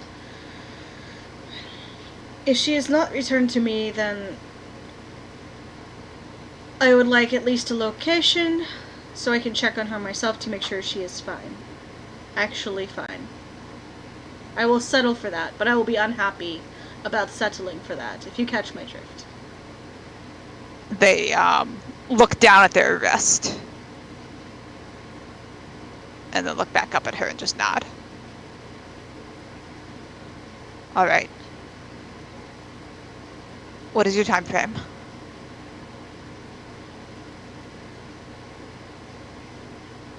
Preferably sooner rather than later. If you prefer due dates, I will give you 2 months to complete this task.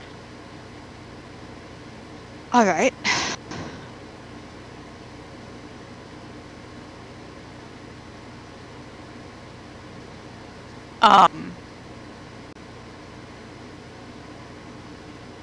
I gotta think about it for just a moment, and if she is, how do we find you again? Or return her to you, if she wishes? Touch your bracelet. She motions to your covered wrist. And let me know what you need to let me know. They take their other hand off their wrist in a hurry. All right. I think that's all. And they'll look at Eliana and Erebus to see if they have anything else.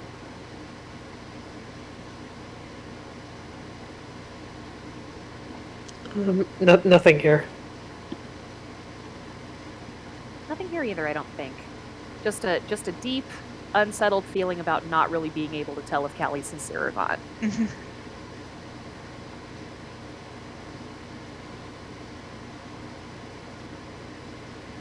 All right, I think Grim will stand up and nod. Take a step back, pause. I don't suppose I could get you to throw in another bottle of wine Of course. without increasing the favor. I will call it incentive. And she will grab another bottle of wine from under her table and hand it to you. Delightful. Grim takes it and holds on tight with both hands, and then we'll continue to back away, unless either of the others decide to stay. And perhaps I Erebus will get up go again. and nod.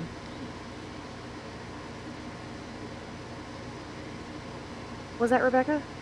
And when Eliana says, well, it was good to see you here, and perhaps I believe I will see you again. I will see you again shortly. Hopefully.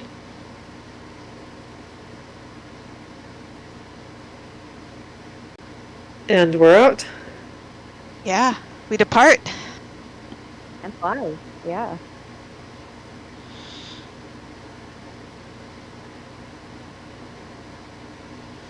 Grin, you're looking for bottles of wine. I am. How is that quest going? How is that quest roll going? Roll me 3 investigation checks. Okay. 15, 15, and 15. Wow. Reliable talents coming in. Reliable talent. Oh, I was like, how did one of those get to be a nat 1 if not all of them are? But that's how. I love it. That's fun. Alrighty. Yeah, you find 2 bottles of half-drunk wine. So really 1 bottle of wine. Great. I combine the two because it's the same. I mean, it's the same kind of wine, right? Oh yeah. Okay. Yes. Then I combine the two into 1 bottle for the sake of transportation. Find something to cork it up with, and stick it in the haversack. Fair That is enough. now in my inventory. Mm-hmm.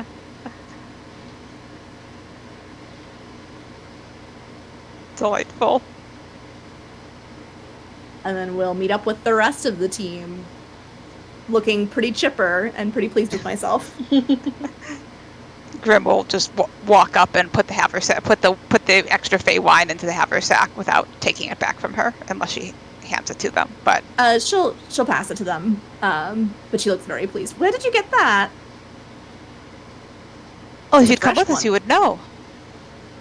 Otherwise, you'll have to wonder Well, what we gave away in exchange for this. You will think of that as you drink them, yes? Oh, Erebus extensively. was about to open her mouth and explain when she heard Grim say that, and then quickly shuts it again.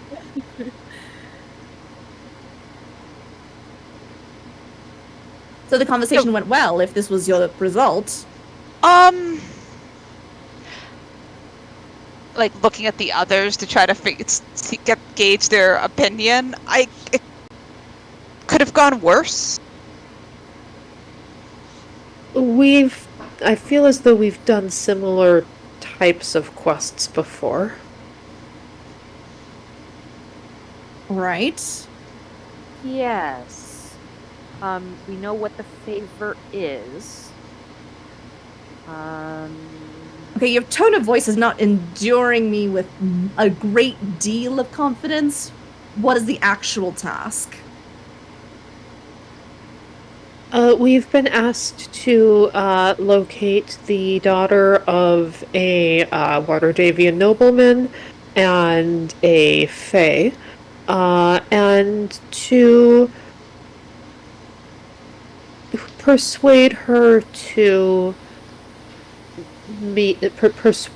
persuade her to get in touch with her fae family. It sounds as though she is not particularly interested in remaining with her noble father. Who's the family? The Cormalis, I think, is the last name. What do I know about the Cormalis family, DM? Oh boy. Oh, good. You know some shit.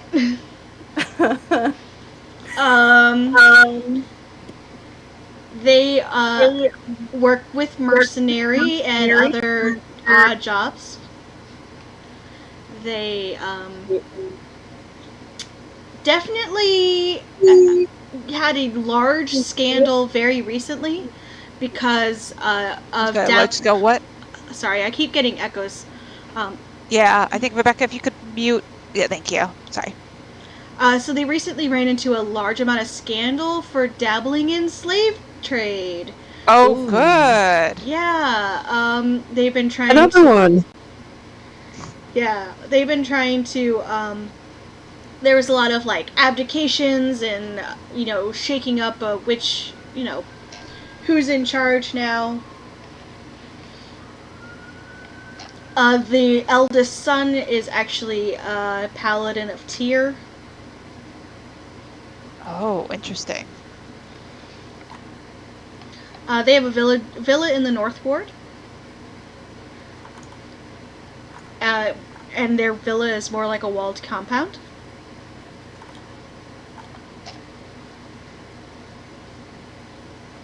Delightful.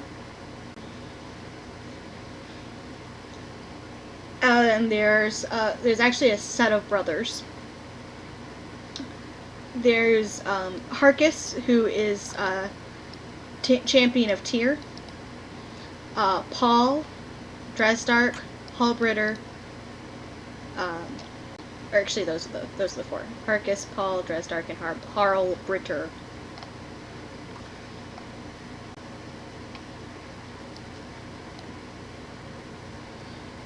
Has Corinne ever heard of this? We didn't get the kid's name, did we? Oh, Juniper. Juniper. That's nice. Has Corinne ever heard of Juniper, or is that not? Corinne, roll me a history or roll me a check. Okay. I feel like history is the most appropriate, but yeah, history. 23. 23. Oh, okay. I feel like because of the scandal, you know more about the Cornwallises than maybe.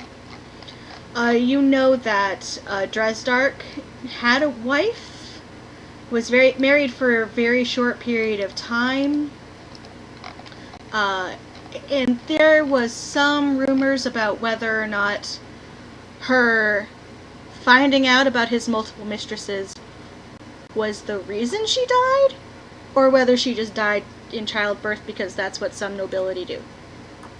Yep. I feel like, especially with your background, that's a story that stuck with Corinne. Uh-huh. Yep. Yep. Fuck this guy in particular. Yeah.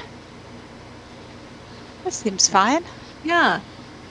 So Corinne hears Cormalis, and she kind of like looks a little cautiously up. Which one?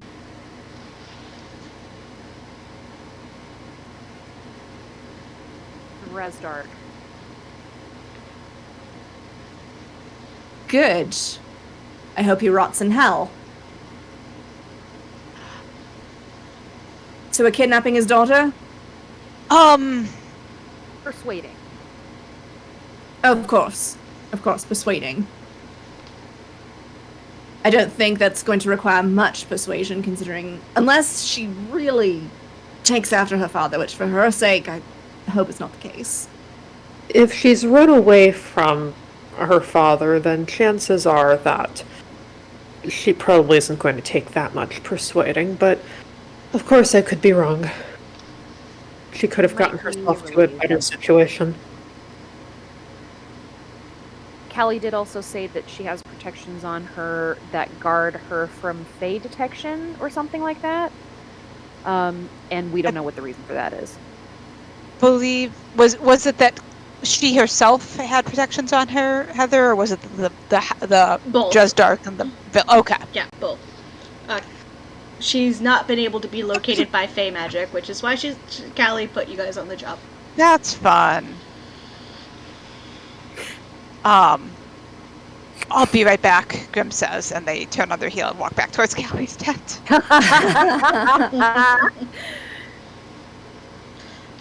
I have to step away from the computer for just a moment, because I think Sam fell asleep and Sure. dogs need to Do be you fed. want to take a break real quick? I was just going to ask if we could take a break. Yeah, as you Yeah. all ponder Sounds great. your new mission, we'll take a 5-minute break. Delightful. Catch you all in a few. Yep.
I am back as well.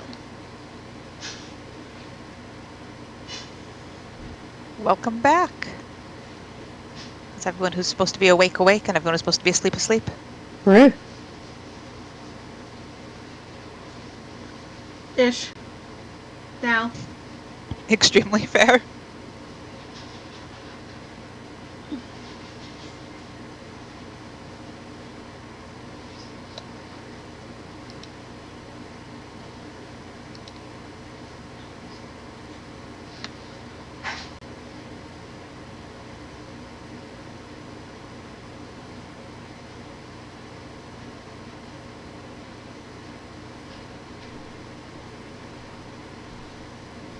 I'm gonna go throw my pudding cup away real quick. Okay.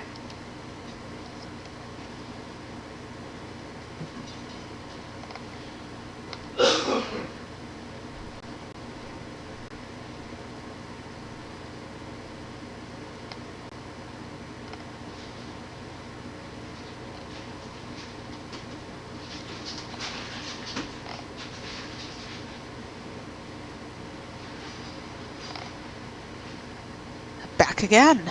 Welcome back. That may be the first time in a week that I thought I would not only like to eat something, but I can think of a specific something that sounds like it would taste good, and then it did.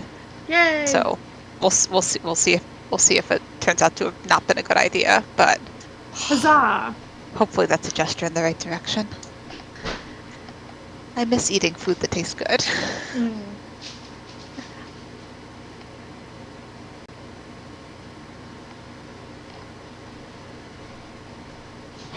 So I believe Grim was doubling back.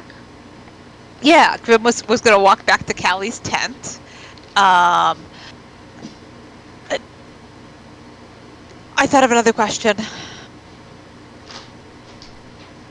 All right. Do you have anything that belonged to her? No, we have kept our distance until now. All right, I didn't think so, but I had to ask.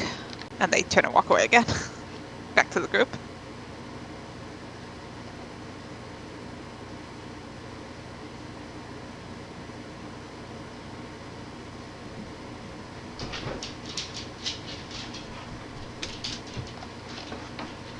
All right. Belliard then?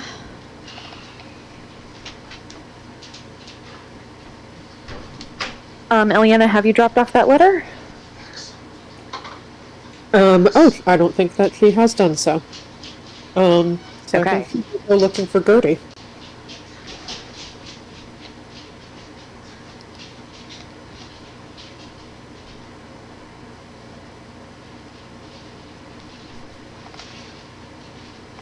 All right. Yeah, she's easy enough to find. All right. Good morning. I have the letter for if you come across Voltharius. And she'll offer it to Gertie. She'll take it. Thank you. I'll keep it handy. All right. Maybe I'll run into him before you do. Who knows? Maybe you will.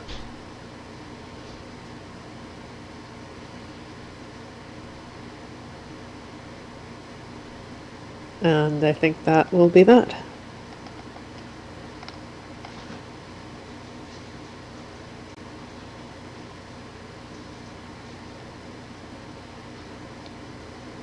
A Yeti hunting we go. A Yeti. Yay. Yeah. Ew. I don't know about how far it is from here, but that's where we're headed.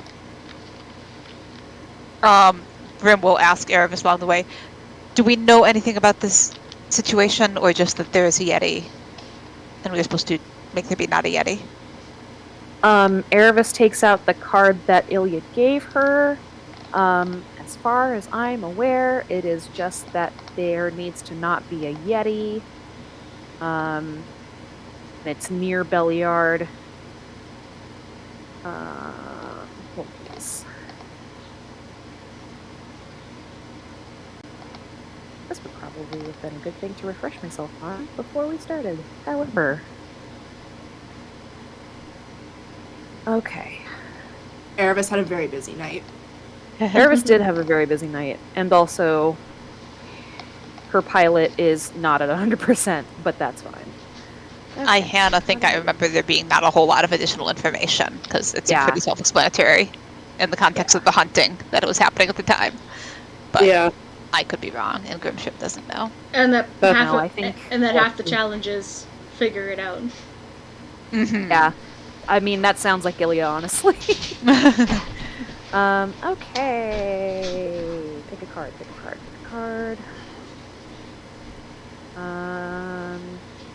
Yes, so there have been long tracks.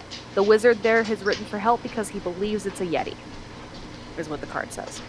Delightful. Okay, so yeah, to Belliard we go. Awesome.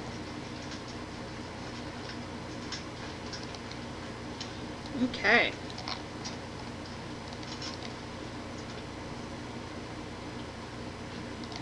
Give me a moment.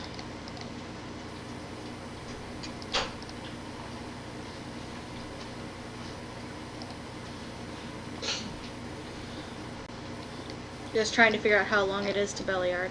Sure.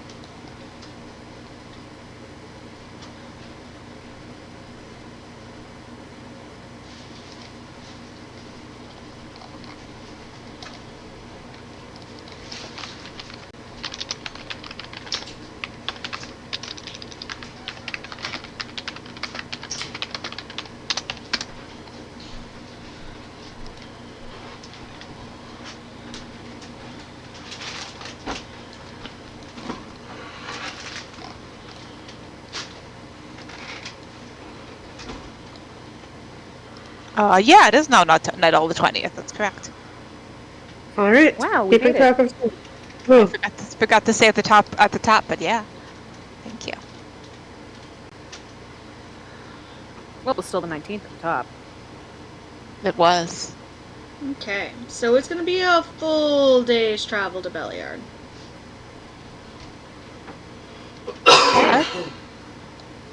This is about halfway back to Waterdeep.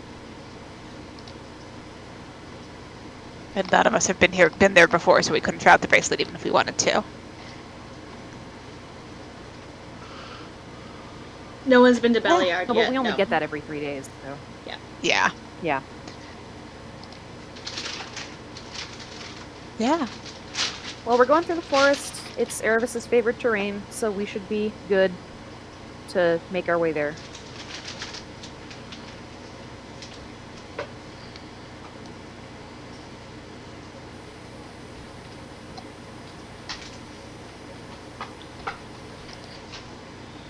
Okay.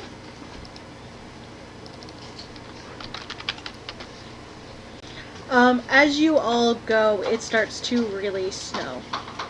Oh.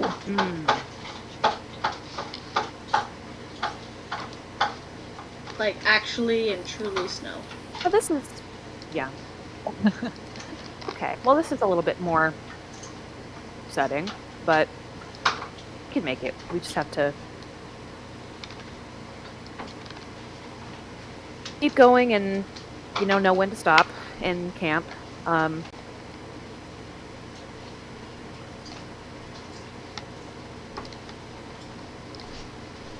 Grim is like has their oil skin on over their other clothes and like the hood pulled up and like tucked down into it. Yeah, Corinne's got her hood fully up, just like keeping moving as much as possible. It is partly performative for Graham because they do have the ring of warmth on. But also like that doesn't mean it's pleasant. Yeah. It just means they're not actually suffering. Aliana is in much the same mode as Corinne. She is bundled up, and she is focused on movement.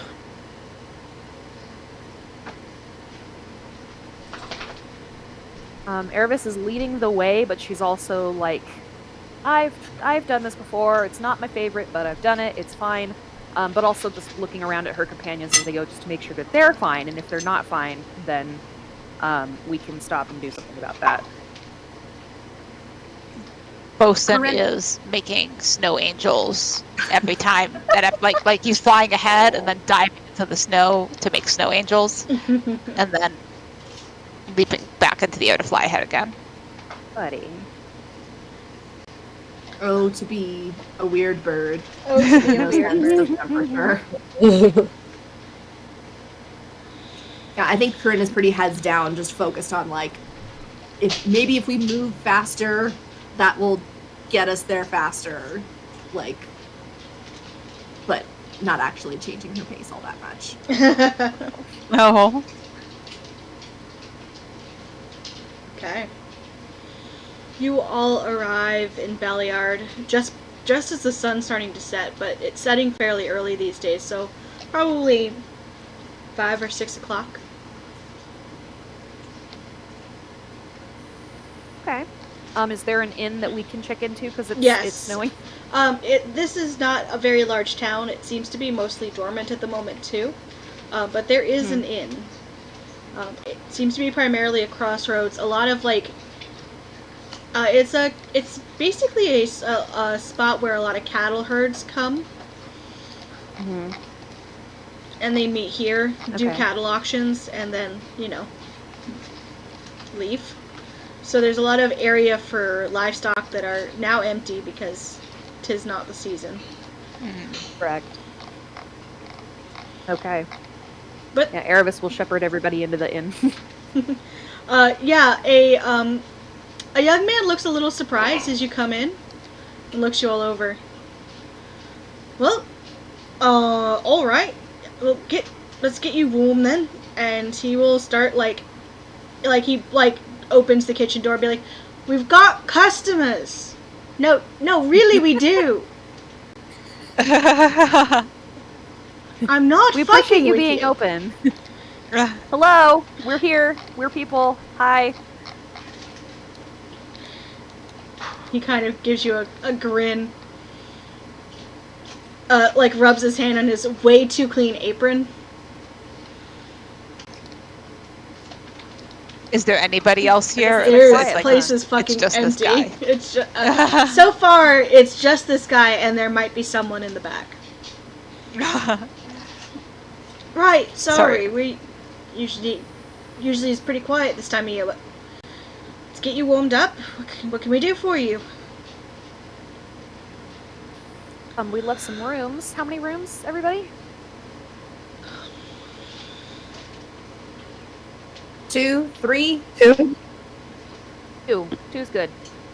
2 rooms it is. He reaches in and he pulls out a pair of keys, hands you each, or hands them over. There's only 2, so. Hey, thank you. Yeah, we appreciate you being open. I do know it's kind of the off season, but we're here about some long tracks. We're from Waterdeep. Right. Sure. Up just a little east of the town. It's not quite towning at the moment, but it in the summertime it's town. And just to the east here, we've seen some suspicious tracks. Had some cattle go missing, things like that. Oh, okay. Well, great. We've come to investigate. But we have been walking in the snow all day. Well, I wouldn't go out at night. Dinner? Please. Any vegetarians, things like that?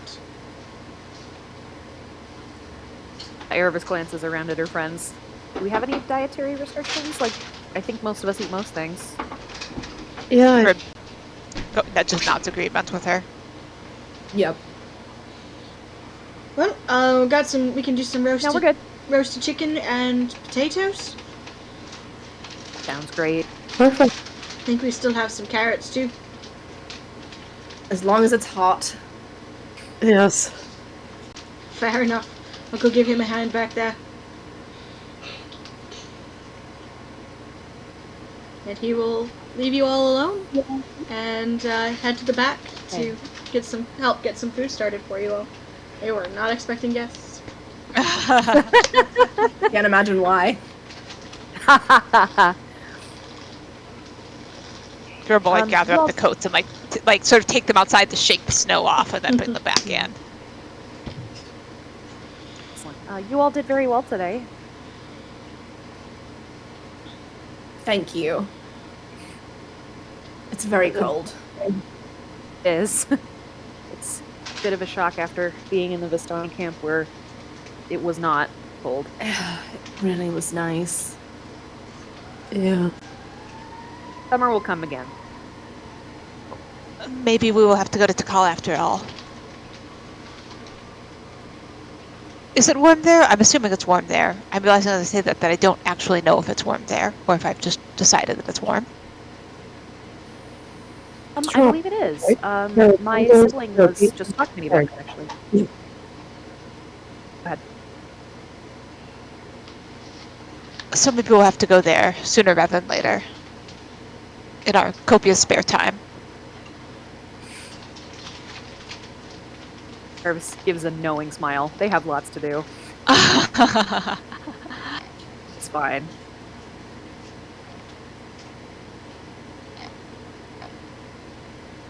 I might. Sorry, go ahead. No, go ahead. I am hoping to go there. Again, time being what it is. Might be hard. Well, I believe there was a gate there, yeah? So, one way or another. Yeah, Who is there? yeah, Morgan's gate is there. Business of pleasure. Could be both. Both. Both is good. Uriel does want to take me there on a vacation. But I don't know if we're going to have time for a vacation anytime soon. And there is work to be done there. Well, one has to enjoy time off the clock when one can find it. Yeah, it's true. I may Great take this. kind of- Go ahead. I was just gonna say, Corinne kind of gives Grima like a little sad look when they say that. Oh. Oh no. They will I pat think her. I think once we get to a point of things not being an emergency, we should probably take the time. Just because things keep coming up, and rest is good, and we have been all over the place. We've barely been home in the last 2 weeks. Yeah, I think we do need to take the time when we're back in Waterdeep again to do some work on our job for the Chirals. Corinne nods Yes, that's agreement. Grim also nods agreement. I think we'll be there for between that and the other. Be there for a moment. Yes. When we can, we should decide some time. Yeah, We're not going to be able to run forever without a break. I might take these things up, sort of gesturing at their oil skin and the haversack, and they would have kept Corinne's outer coat if she allowed it upstairs. Have a look around while we wait. Would you like me to take your coats as well? To Eliana and Erebus. Okay. If you don't mind, thank you. yeah, that would be great. Thanks. Lana takes off her coat. We'll collect all the coats and both keys and head up to they are in fact gonna drop coats and haversack off in the rooms, but they're also gonna take a look around and just see if anything seems sus. Sure. So nothing seems sus. It looks like everything's a little dusty in the way of we're not going to clean a room that no one slept in Mm-hmm. sort of way. Okay. So it's like sort of appropriately disused for the story that we're hearing, Yes, for the but story not that you're not getting more put or together. less disused. Okay. Yeah. Okay. The sort of like things that just get let go when you're kind of hunkering down for winter. Mm-hmm.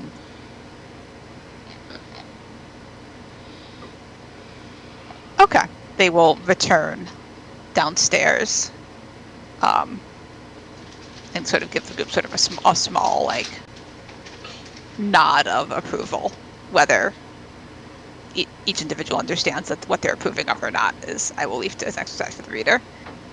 But yeah, they'll return, sits back down. Thank you, Grim.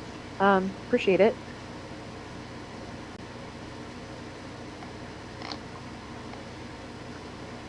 Yeah, we'll just wait for food and then consume food with enthusiasm. Yeah. And food is brought Assuming to you. it's decent.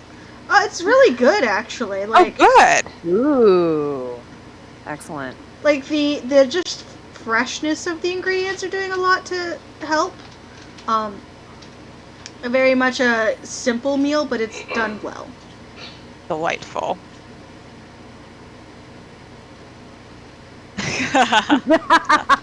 Fine. Very good. Grim did not check the basement. Is not going to. It's fine.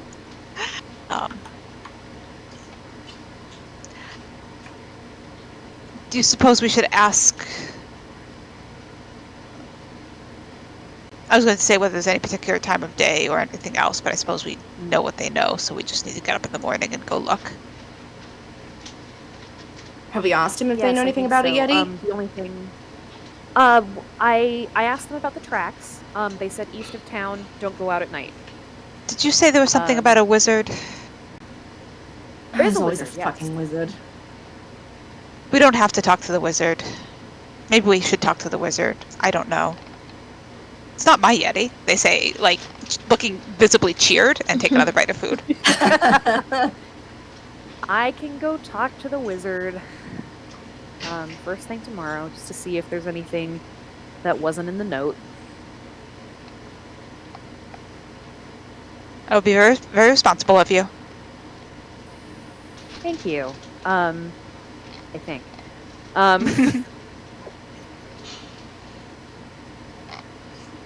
In the meantime, we're not going anywhere else tonight, I assume.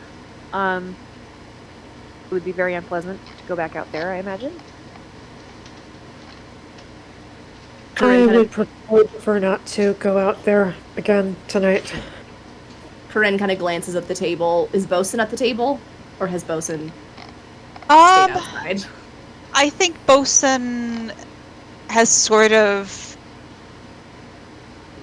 If there was like an open window or something, Bosun would be coming and going. But I'm assuming if it's this cold and snowy, things are locked down pretty tight. So I think Bosun probably stayed outside making snow angels when the group first arrived. But as the food arrived, Bosun would also like some food. So he's present. Bosun And, got his priorities straight. Yeah.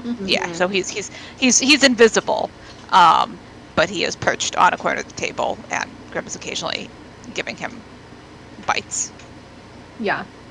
Corinne occasionally holds out a piece of something, just absently, like assuming that Bosun will take it, but just like in the middle of conversation, just like pulls like a piece of like a turnip or something like that out of her stew and just holds it out, and then it disappears. Yeah.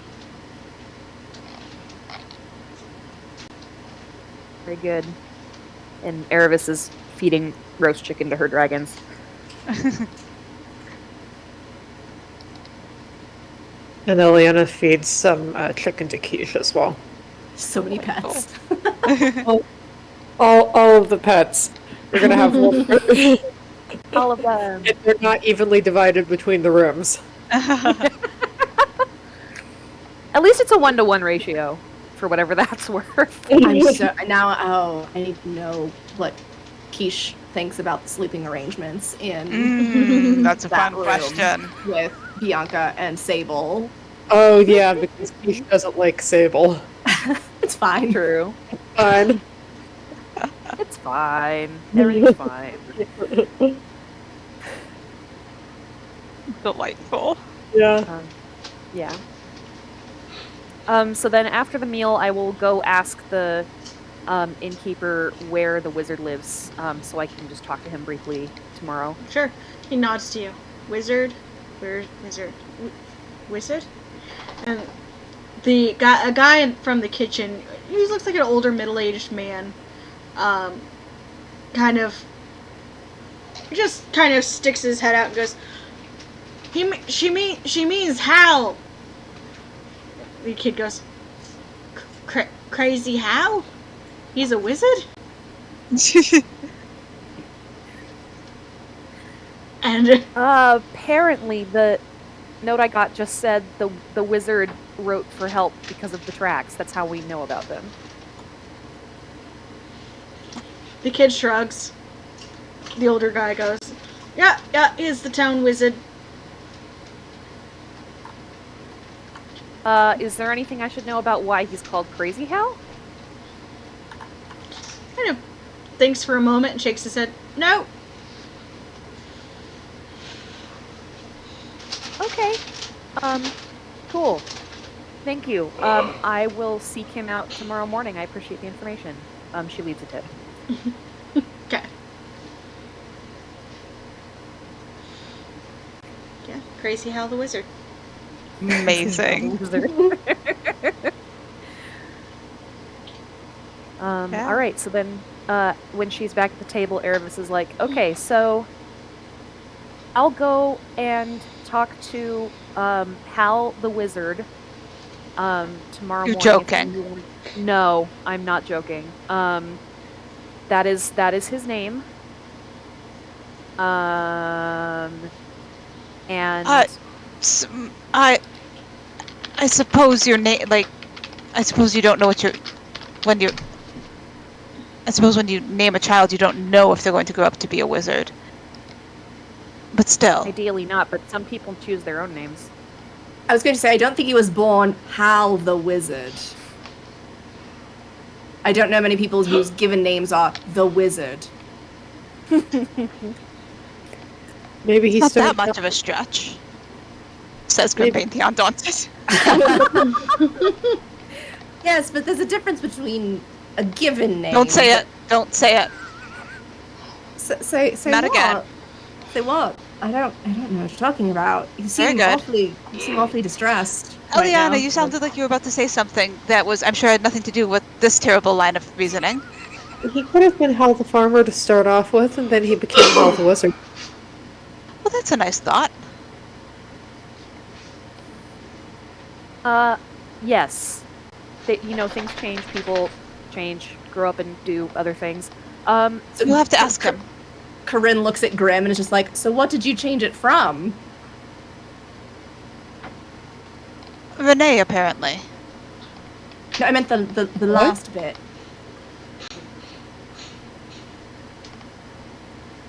They look around, a little guilty, realizing that they hadn't said that out loud to the whole group before. Sure haven't. Oh, okay. Apparently? Apparently. Is this something that you want to be asked about or something that you don't want to be asked about? I don't know. Okay. All right. I think that means not at the moment. I think it does too, but if you do want to talk about it, just say something. Absolutely. Thank you very much. They look just sort of a little confused with not with the group, just sort of to be having this conversation. And take another bite of their chicken and just sort of chew thoughtfully.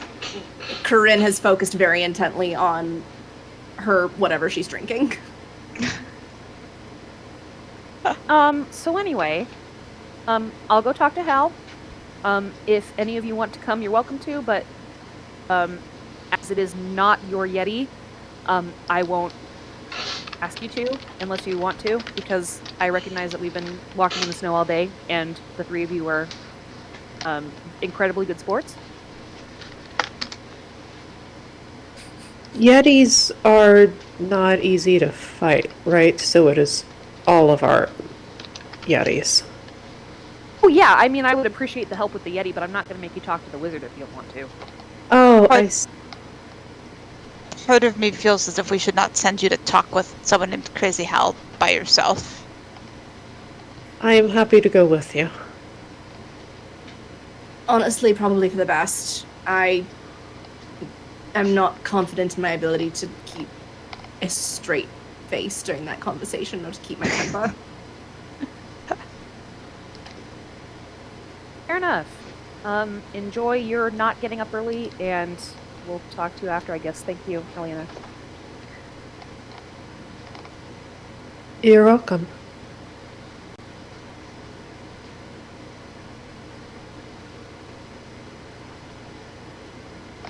And we eat dinner.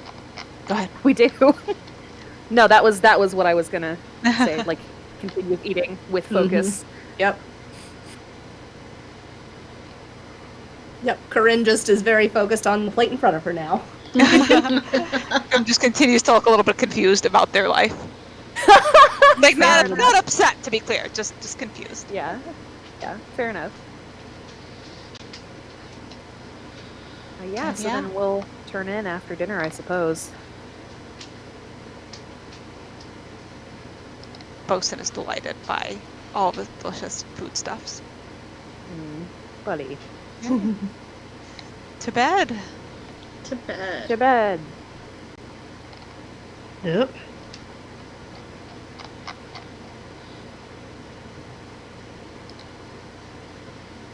Okay. Excited about Crazy Hal. Excited about Crazy Hal. Oh my god. Hal the wizard. May or may not be. The innkeep doesn't know is a wizard. Who knows? I'm so excited to find out if he's a wizard or not. Alright, well, I guess you'll find out the next morning. Okay. Yeah, Erebus is up with the dawn, because she always is. Erebus, you're up with the dawn. The young man who kind of had met you before gives you a yawn and a wave. And lets you know that Crazy Hal lives in the library. The library. Belliard has a library. We do. It's not fancy. But Halloween said that, you know, even if we are plain folk, that doesn't mean we can't learn how to read and write, enjoy books. So he opened up his house and turned it into a library. Oh, okay, that's lovely. Yeah, absolutely. Great. Where do I find the library? Gonna go out the door, down 3 doors, it's on your right. Thank you very much. Erebus asks about, like, tea and small breakfast things. And maybe take upstairs to Eliana. Yeah, he'll put together a tray. It's a wooden tray, but it's got, like, you know, some toast and a pot of tea. And some mismatched teacups. Thank you so much. Okay. Yeah, she pays and takes the food upstairs.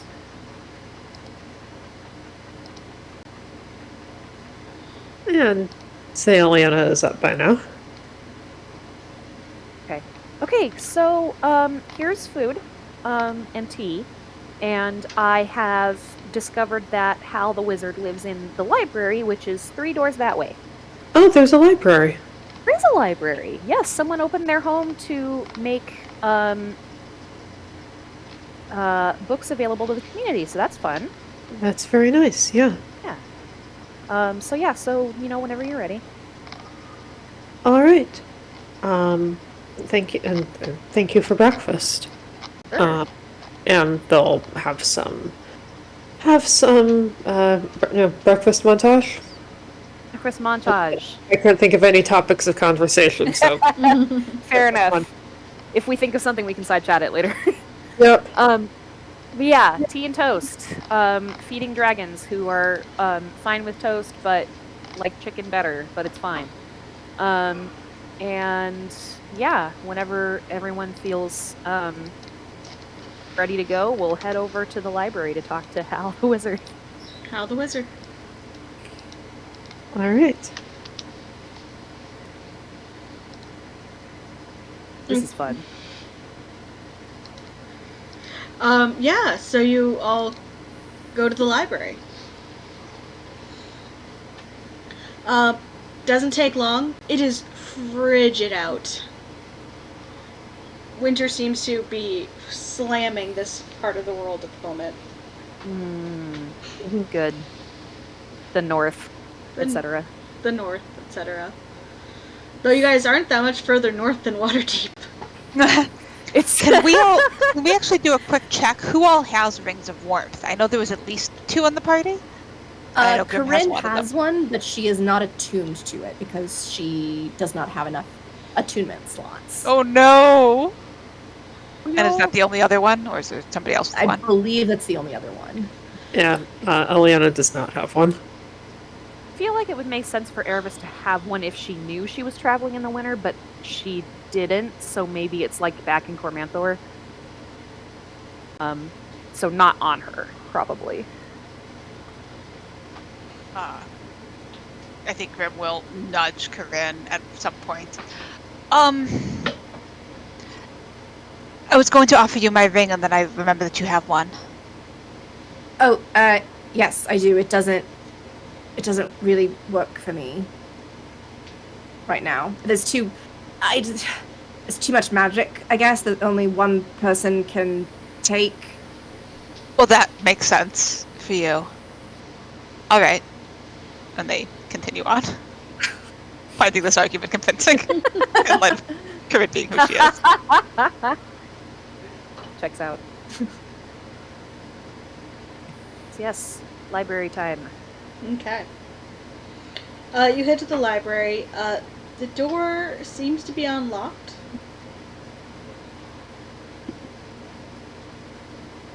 Okay. I will open it because I'm not suspicious of anything. Sure. Um, Yeah, you head inside, and it appears to be like the first level of a house was turned into a library. Like a very large house, but this is like it was turned into a library, and you could still like be like, "Yep, that's the living room. That's the parlor. That is the dining room." Excellent. I will step in and look around like, hello?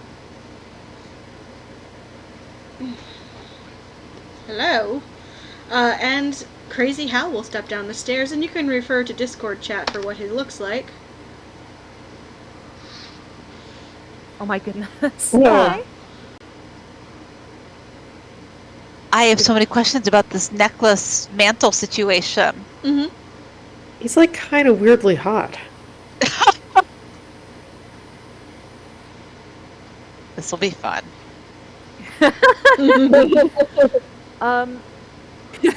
Oh, good. Erebus is a little bit taken aback because she sure wasn't expecting this when people said yesterday, Crazy Hal, but she recovers as quickly as possible and is like, hello, you must be Hal. Halloween. Owen, yes. Sorry. They at the end they referred to you as Hal. I'm I'm Erebus. This certain is they Eleanor. did say Hal. Do you perhaps not have a great relationship with the rest of the town? He just sighs heavily. Oh no. I'm Okay. working on it. Okay. Fair enough. I Nice to meet you. pleasure to meet you as well. Yes, I tried to introduce them to the concept of germ theory, and they started calling me Crazy Hal. Oh no. Oh dear. Okay. Okay. That's unfortunate. Somehow bad spirits entering the body was slightly more believable than small things that live on your skin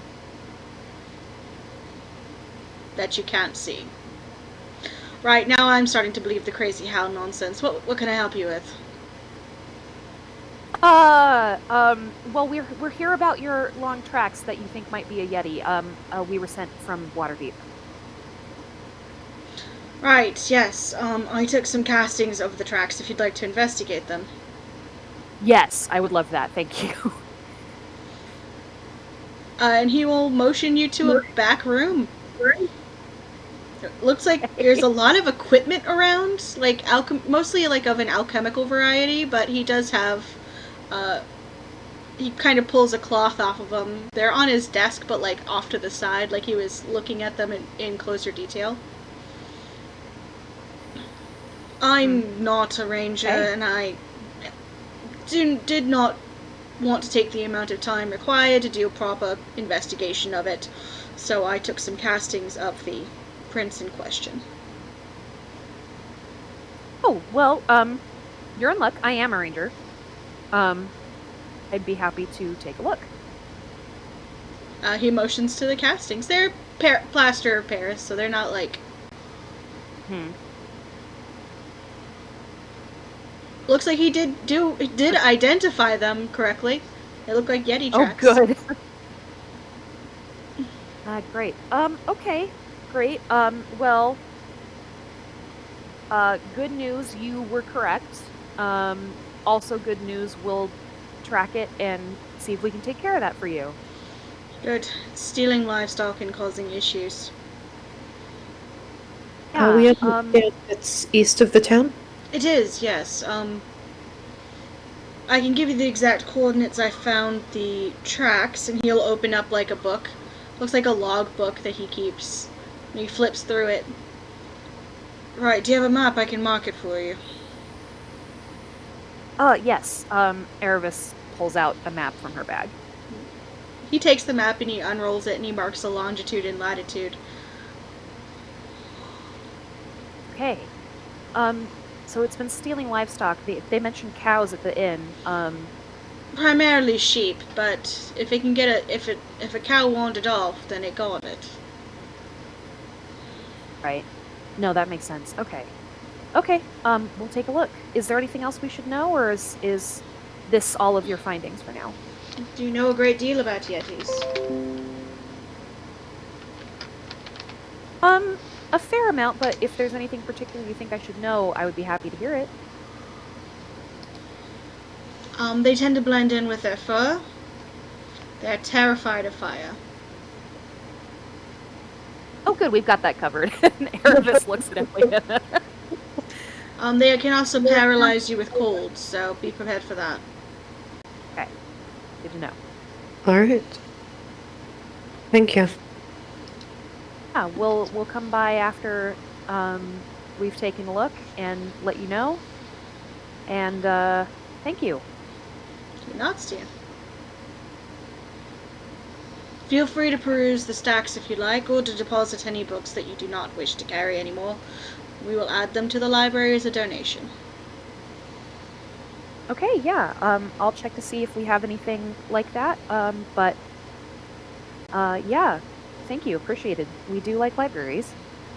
Wonderful. We're still trying to get our feet underneath us as far as the library goes. How long has it been open? I've lived here for 3 years now, and the library has been open since I've been here. Okay. Well, it looks great so far. Thank you.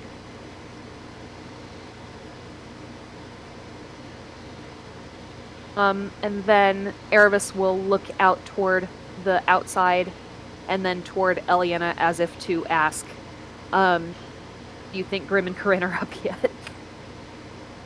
I think they're probably up yet, but they might be just taking their time drinking their coffee. Fair enough. Maybe we can bring some books. Maybe we can bring some books back for them. Sure. Yeah, so let's look at the library and see if there's anything of particular interest.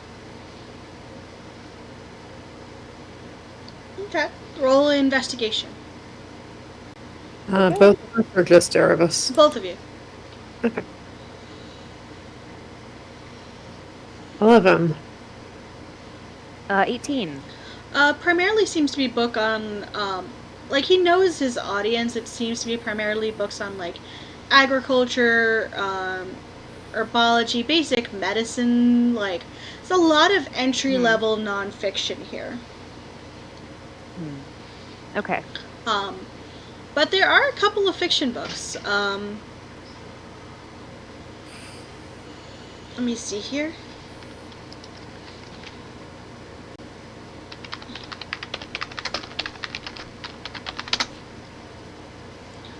Let's see.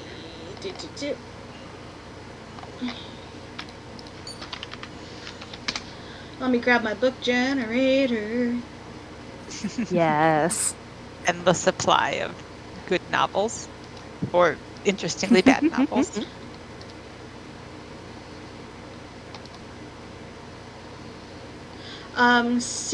Secret of the Singing Viper. That sounds fun. Oh. And it sticks out to you because the name on the title rings a bell.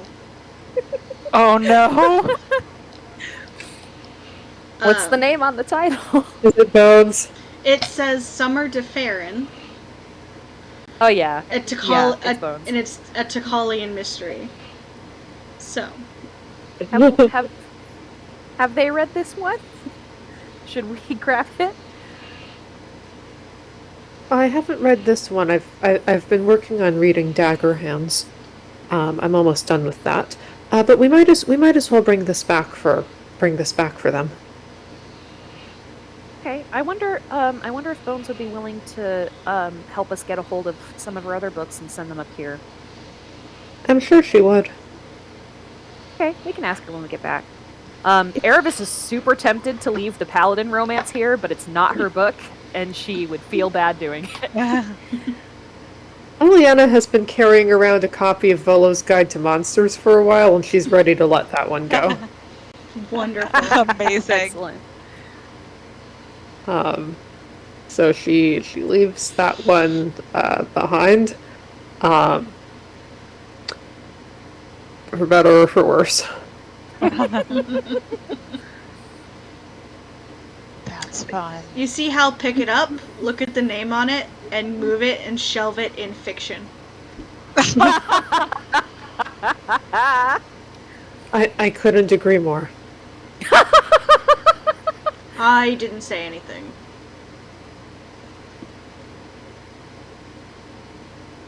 Fair enough. A copy of what, Corinne? It's from our Hallister research back when we thought we were going to Undermountain. Oh yeah. Oh no, that's right. It's fine. It's totally fine. Carry on. Right. Yeah, we'll check with our friends to see if there is anything that they are willing to donate as well. But thank you for letting us look at your library. Of We'll be course, back. we're always open. Much appreciated. Thank you. Thank you. Erebus will nod her head and head out.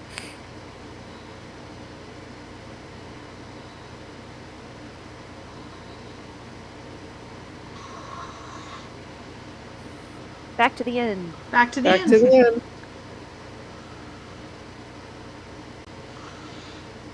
I feel like Corinne and Grim are probably down in the main eating area at this point. Yeah.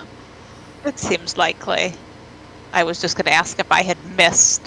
Is there breakfast? They will make breakfast on demand, but in a way that it didn't occur to them to make breakfast. Do they? If Grim just wanders into the kitchen and starts cooking, The Does old anyone man would stop be like, them? I think the old man would look at you and be like, I mean, if you don't mind, I'll just take a break. Grim just sort of gives a distracted nod. And he goes to like scrub dishes and stuff from last night. He's just like, all right, there's another person in my kitchen. It's fine.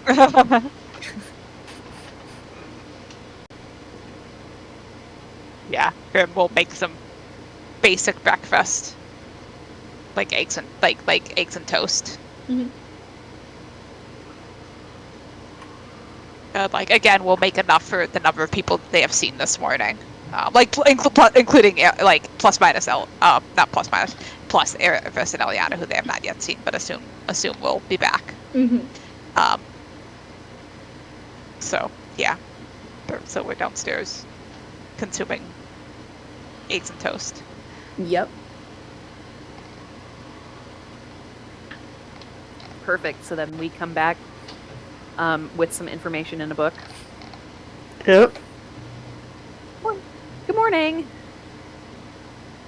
Corinne has her mug of coffee in both hands. Good morning. Trust you had a productive excursion. We did. His name is Halloween. He is a very scientifically minded man. Glances toward insight check the the desk. degree to which this is a euphemism. 22. Erebus is completely sincere. She means the scientific in the literal sense of the word. Grim like goes blank for a beat, and then takes another bite of toast and chews very slowly. Erebus looks toward the desk, looks back, covers her mouth with one hand, and goes, "Not as crazy as we've been led to believe," and then continues on. So he took castings of the tracks, and they are Yeti tracks, and it's east of the town. So no rush, but we can head that way whenever you're ready. Also, we brought a book, and he has the beginnings of a library. Corinne kind of leans. Oh, go for it. Corinne kind of leans over and like peeks at the title of the book. It's just like, Bones really is everywhere, isn't she? Seems so. Is she following us right now? I wouldn't count it out as a possibility. She probably doesn't like the cold, though. Seems unlikely. She does not. Did make a big production about that heated bed a few nights ago. Oh. One more thing Corinne. to do in Waterdeep. Yeah, Corinne kind of looks a little bit wistful. Eliana also looks a little bit wistful.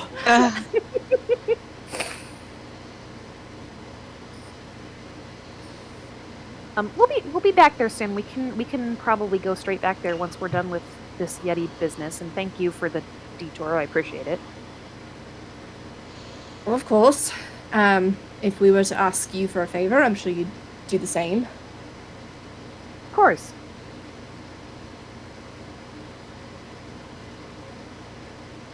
I feel like we probably already have. Does seem Not likely. keeping track. Breakfast first. Breakfast first. Breakfast first. Yeah, and Erebus will sit down. Yeah, Yeah. we eat breakfast and then head to the east. Yep. Yeah. To the east for Yeti. Oh, did anybody need to adjust attunements? Just hypothetically? Hypothetically, Corinne swaps out her attunement. She's going to swap out her Cloak of Elvenkind for the Ring of Warmth. Oh, poor thing. Well, Ring of Free Action seems like a good thing to have. Yeah, Since- yeah. She does have reliable talent, which She does. makes the cloak may make the cloak less important. I don't know. I mean- I'm not Corinne. I'm not speaking for her. I mean, like, real talk, she's with the group, and, like, she cares deeply about Grim and Eliana, but also she has traveled enough with them both to understand that, like, it's not a stealth mission if we're all going together. Yeah. True. It's not wrong. Not wrong. She's still wearing the cloak, she just is not attuned to it. Fair enough. She will never be parted from it. Never ever. Also fair. Okay, so yeah, we track the Yeti. Okay. So heading to the location that was told to you, I'm assuming? Yes. Yep. Mm-hmm. I have the map, and I let Grim confirm like where the direction is that we're supposed to be going because they are a good navigator. Yeah, Grim will help. Is happy to take this on.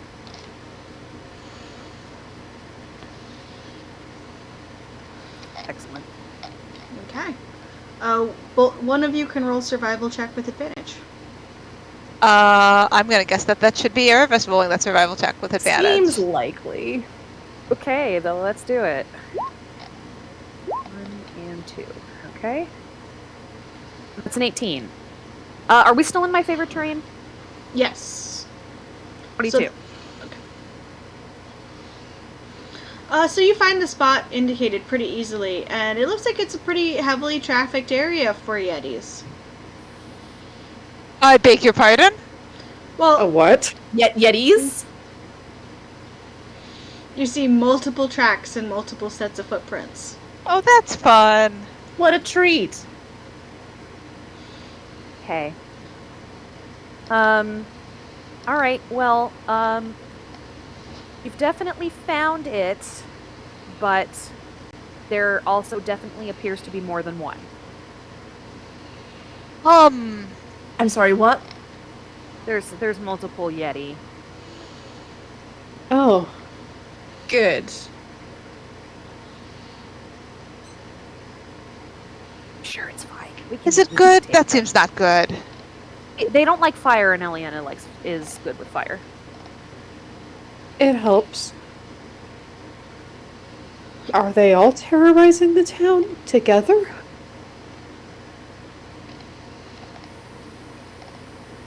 Did the Suppose it's tracks give me possible. any indication of this? No. Okay. Well,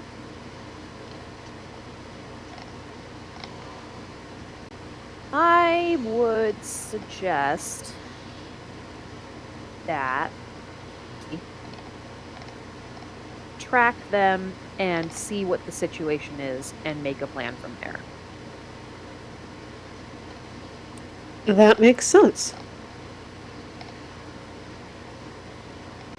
Does it seem like there's like a place that they're all like is this like a Yeti crossroads or is this like a Yeti highway? Like is there a place that we could track them to? It just looks like they're going all over. They don't appear to be going all over. They do appear to have like a general path. And it looks like there's probably 3 Yeti. Delightful. Oh, good. Oh, good. Okay. Onward, I suppose, and start walking. Super fun. Yep. Delightful. Yep. Off we go. Yep. Okay.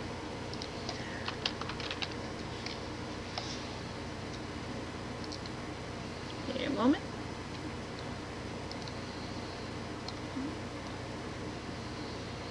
I just keep waiting for this nice sunny forest to turn into a desolate Yeti landscape, I know.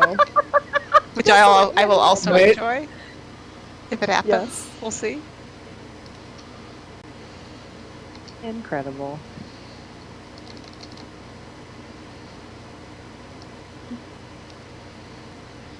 Sorry about the wait. No worries. No good. You're fine. We're good.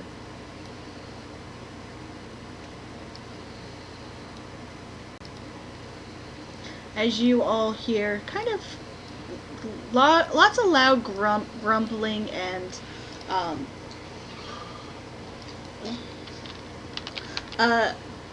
just loud noises coming ahead, which appears to be maybe some sort of animal noises. Between the lot of you, you kind of can make the assumption.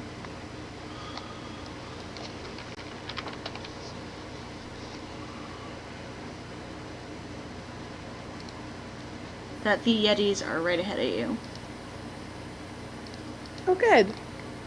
Cool. Awesome. Okay.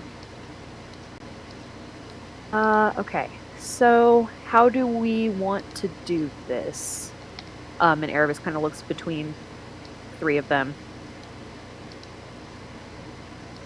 Oh! Hey! Oh, they're right there. Oh, what a cool map. Yes, though. Oh dear. Oh no. Okay, that seems fine. Where do we put ourselves? You guys will be entering from the south. And Okay. to zoom in on these cool trees and this cool... Where did you find a dead polar bear? It's in one of my 8 Amazing. million, in under free assets pack.com or something. Freebies. That's so fun. Given that it is 9:15, I think we are going to call it for tonight because I know a lot of us are a little on the crispy side. And I'd rather... I'll give us 2 weeks to ponder our approach to the Yetis. Yeah, I'd rather call it now and have us come into combat fresh. That sounds good. That feels Yeah. very reasonable. Yeah. Especially Awesome. since you have blessed us with two nights worth of side chat time, so It's nobody should feel true. deprived on that front. Yeah. Yes. Excellent. Oh, and Very, that'll give us very 2 good. weeks to admire this beautiful map. Yeah. Yeah. Very good map. I made it myself. Delightful. That's I very good. Yay. I don't know how to How like fun. I'm excited to talk about how we're gonna approach this because I don't know. Yeah. No It's real idea. fun. Mm-hmm. Thank you. Yeah, Thank you, Heather. Yeah. That session had some of everything. Did. Thank you. I'm glad. Wow, what a delight. I literally took y'all's Yeah. wish list and just put it in a Word document and was like, all right, we're gonna do this and then this and then this and then this. I need to know everything about Hal. Hal. Oh. You need to know Silly everything. baby Hal. He's actually inspired by a rom-com I watched this last week. Oh, Ooh, okay. Oh, what is it called? It is Hallmark levels of like teeth achingly sweet. Amazing. that sounds lovely. It's called Home is Where the Heart Is. Oh, I have heard of this. I'm pretty sure that's the name of the movie. It's free on YouTube, so like, yeah. That's a good quality in a rom-com. It occurred to me maybe we could get this Oh, guy for it's the called- Court of Miracles. It's called Where the Heart Is. That's the name of it. Ah. Yeah. Oh, Natalie Portman, Ashley Judd, Mm-hmm. Wow. Joan Cusack. What was that, Heather, Rebecca? That we could get him for? Oh, The Court of Miracles. I didn't say it. Oh. And then Marina was asking Heather something. Yes. Is this character concept drawn from James Frayne as Sure Thomas is. As Thomas who? So the picture Thomas is Cromwell from the Tudors. the picture is Ah. James Frayne from Thomas Cromwell. The character is based on James Frayne in Where the Heart Is, which is the romantic comedy that I watched. Aww. I don't know who this person I is, do but like James Frayne. it's a very intriguing face. Does have a very intriguing face. Thought about The Tudors was a time. Oh, he was in True Blood. That was a long time ago, though, and I'm pretty face blind. Oh, delightful! Oh, what a fun time. Wow. I'm very pleased and excited and Yeah. entertained. I'm glad. All the good things. Yes. Thank you, Agreed. Thank you. and I hope everyone gets whatever rest or aloe they need. All right.